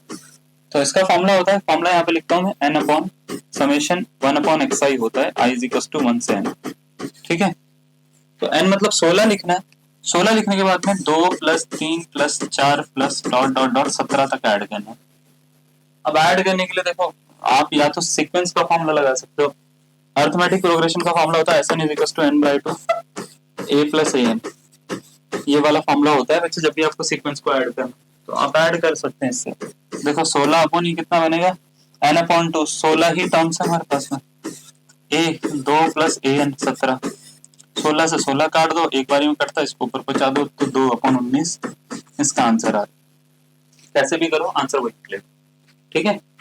अब डिपेंड करता है तुम्हारे को ये फॉर्मूले आते हैं नहीं आते। अब तुम इतना पढ़ के यहाँ तक पहुंचे हो, इतनी तो उम्मीद कर सकता हूँ तुम्हारे को एपी का फॉर्मूला आता है, नहीं आता तो भाई फिर वापस जाओ, उसी वीडियो पे वापस जाओ, शुरुआत वाली पे, सेकंड वीडियो में करवाया है इसको, ठीक है ना। फॉर्मूला लर्न नहीं हो रहा तो फिर मैं क्या बोलूँ, फॉर्मूला तो लर्न करना तुम्हारा भाई, तुम्हारा नैतिक कर्तव्य कुछ है या नहीं है ना, फॉर्मूला तो करना पड़ेगा तुम्हारे को। अब हर वीडियो में अगर कोई टीचर आपको फॉर्मूले बता रहा है तो ये तो फिर गलत बात है, फिर आप कैडेट बनना चाहते हैं, है ना, तो आपको रिस्पॉन्सिबल भी होना पड़ेगा उसके लिए। चलो एक कलर लेता हूँ बढ़िया सा तुम्हारे लिए, है ना, ये देखो कलर, मजा लग रहा है कि मैं इसमें ऑलिव ग्रीन कलर ढूंढ रहा था, मेरे को मिला नहीं एक्चुअल में ना, मैं बनाने की कोशिश कर रहा हूँ, देखो बन ही नहीं रहा यार, या तो शायद ये ब्राइटनेस कर के कुछ आता होगा, हाँ आया यार लिखना दिखेगा नहीं तुम्हारे को कैमरे में, है ना। चलो ठीक है, थोड़ा सा ऐसी ग्रीन ले लेते हैं, एक ऐसा ग्रीन है, ब्राइटनेस जो है उसको वो करता हूँ, उस लगाता हूँ, ये ठीक लग रहा है, ठीक है। अरे भाई साहब अब देखो आपको एक क्वेश्चन दे रखा 2011 का, शॉर्ट ट्रिक से नहीं होते हर क्वेश्चन, जैसे कि मैंने बोला ना, ये वाला क्वेश्चन वो 2ab/a+b वाले से नहीं होता, 2ab/a+b वाला ना, ये काम नहीं करेगा, इस पे काम नहीं करेगा, क्योंकि ये जो प्रोग्रेशन, ये जो 3 टर्म्स है ये एचपी फॉर्म ही नहीं कर रही। अब 3 टर्म्स अगर एचपी फॉर्म ही नहीं कर रही तो उसमें हार्मोनिक प्रोग्रेशन का फॉर्मूला ही नहीं लगा सकते, आप क्यों लगाओगे सब उसमें फॉर्मूला, है ना। तो अब इसमें बेसिक फॉर्मूला अगर आपको नहीं आता तो आपका काम खराब है, तो बेसिक फॉर्मूला आपको लर्न करना ही पड़ेगा। तो बेसिक फॉर्मूला इसलिए लर्न करवा रहा हूँ, बहुत सारे बच्चे ना शॉर्ट ट्रिक करके चले जाएंगे, इधर उधर से पढ़ा के शॉर्ट ट्रिक पढ़ के जा रहे हो तुम, तो काम नहीं पड़ेगा, आपको बेसिक आना चाहिए। तो देखो इसमें क्या है, 3 टर्म्स दे रखी है, 3 -6 और आपसे बोला इसका हार्मोनिक मीन बताओ, तो हार्मोनिक मीन निकालने के लिए पहले कितने टर्म्स दे रखे, 3, इनका रेसिप्रोकल ऐड करना है, 1/3 1/6 1/6, क्योंकि माइनस का है तो इसने माइनस लगाया, माइनस प्लस माइनस होते हैं, पता है ये बात, इसका टोटल एलसीएम 6 आएगा, और 3 दूनी 6 होते हैं, 6 कम 6 होते हैं, 6 कम 6 होते हैं, 3/0/6 आ रहा है, यानी 3/0 आ रहा है, इन्फिनिटी होता है, इन्फिनिटी ऑप्शन में है, ऑप्शन नंबर बी इसका करेक्ट आंसर, ठीक है। इस तरीके से आपको इसको सॉल्व करना, आई बात समझ में कुछ, अरे आई पक्का, चलो बढ़िया, ठीक है, इसको नोट करो, अब इसमें शॉर्ट ट्रिक नहीं लगेगी, याद रखिएगा, ऐसे करना है इसको, ठीक है। चलो आज के लिए इतना ही कर लेते हैं, और बस मिलते हैं आपसे नई क्लास में, ठीक है, आज के लिए इतना ही, धन्यवाद, थैंक यू, बाय बाय।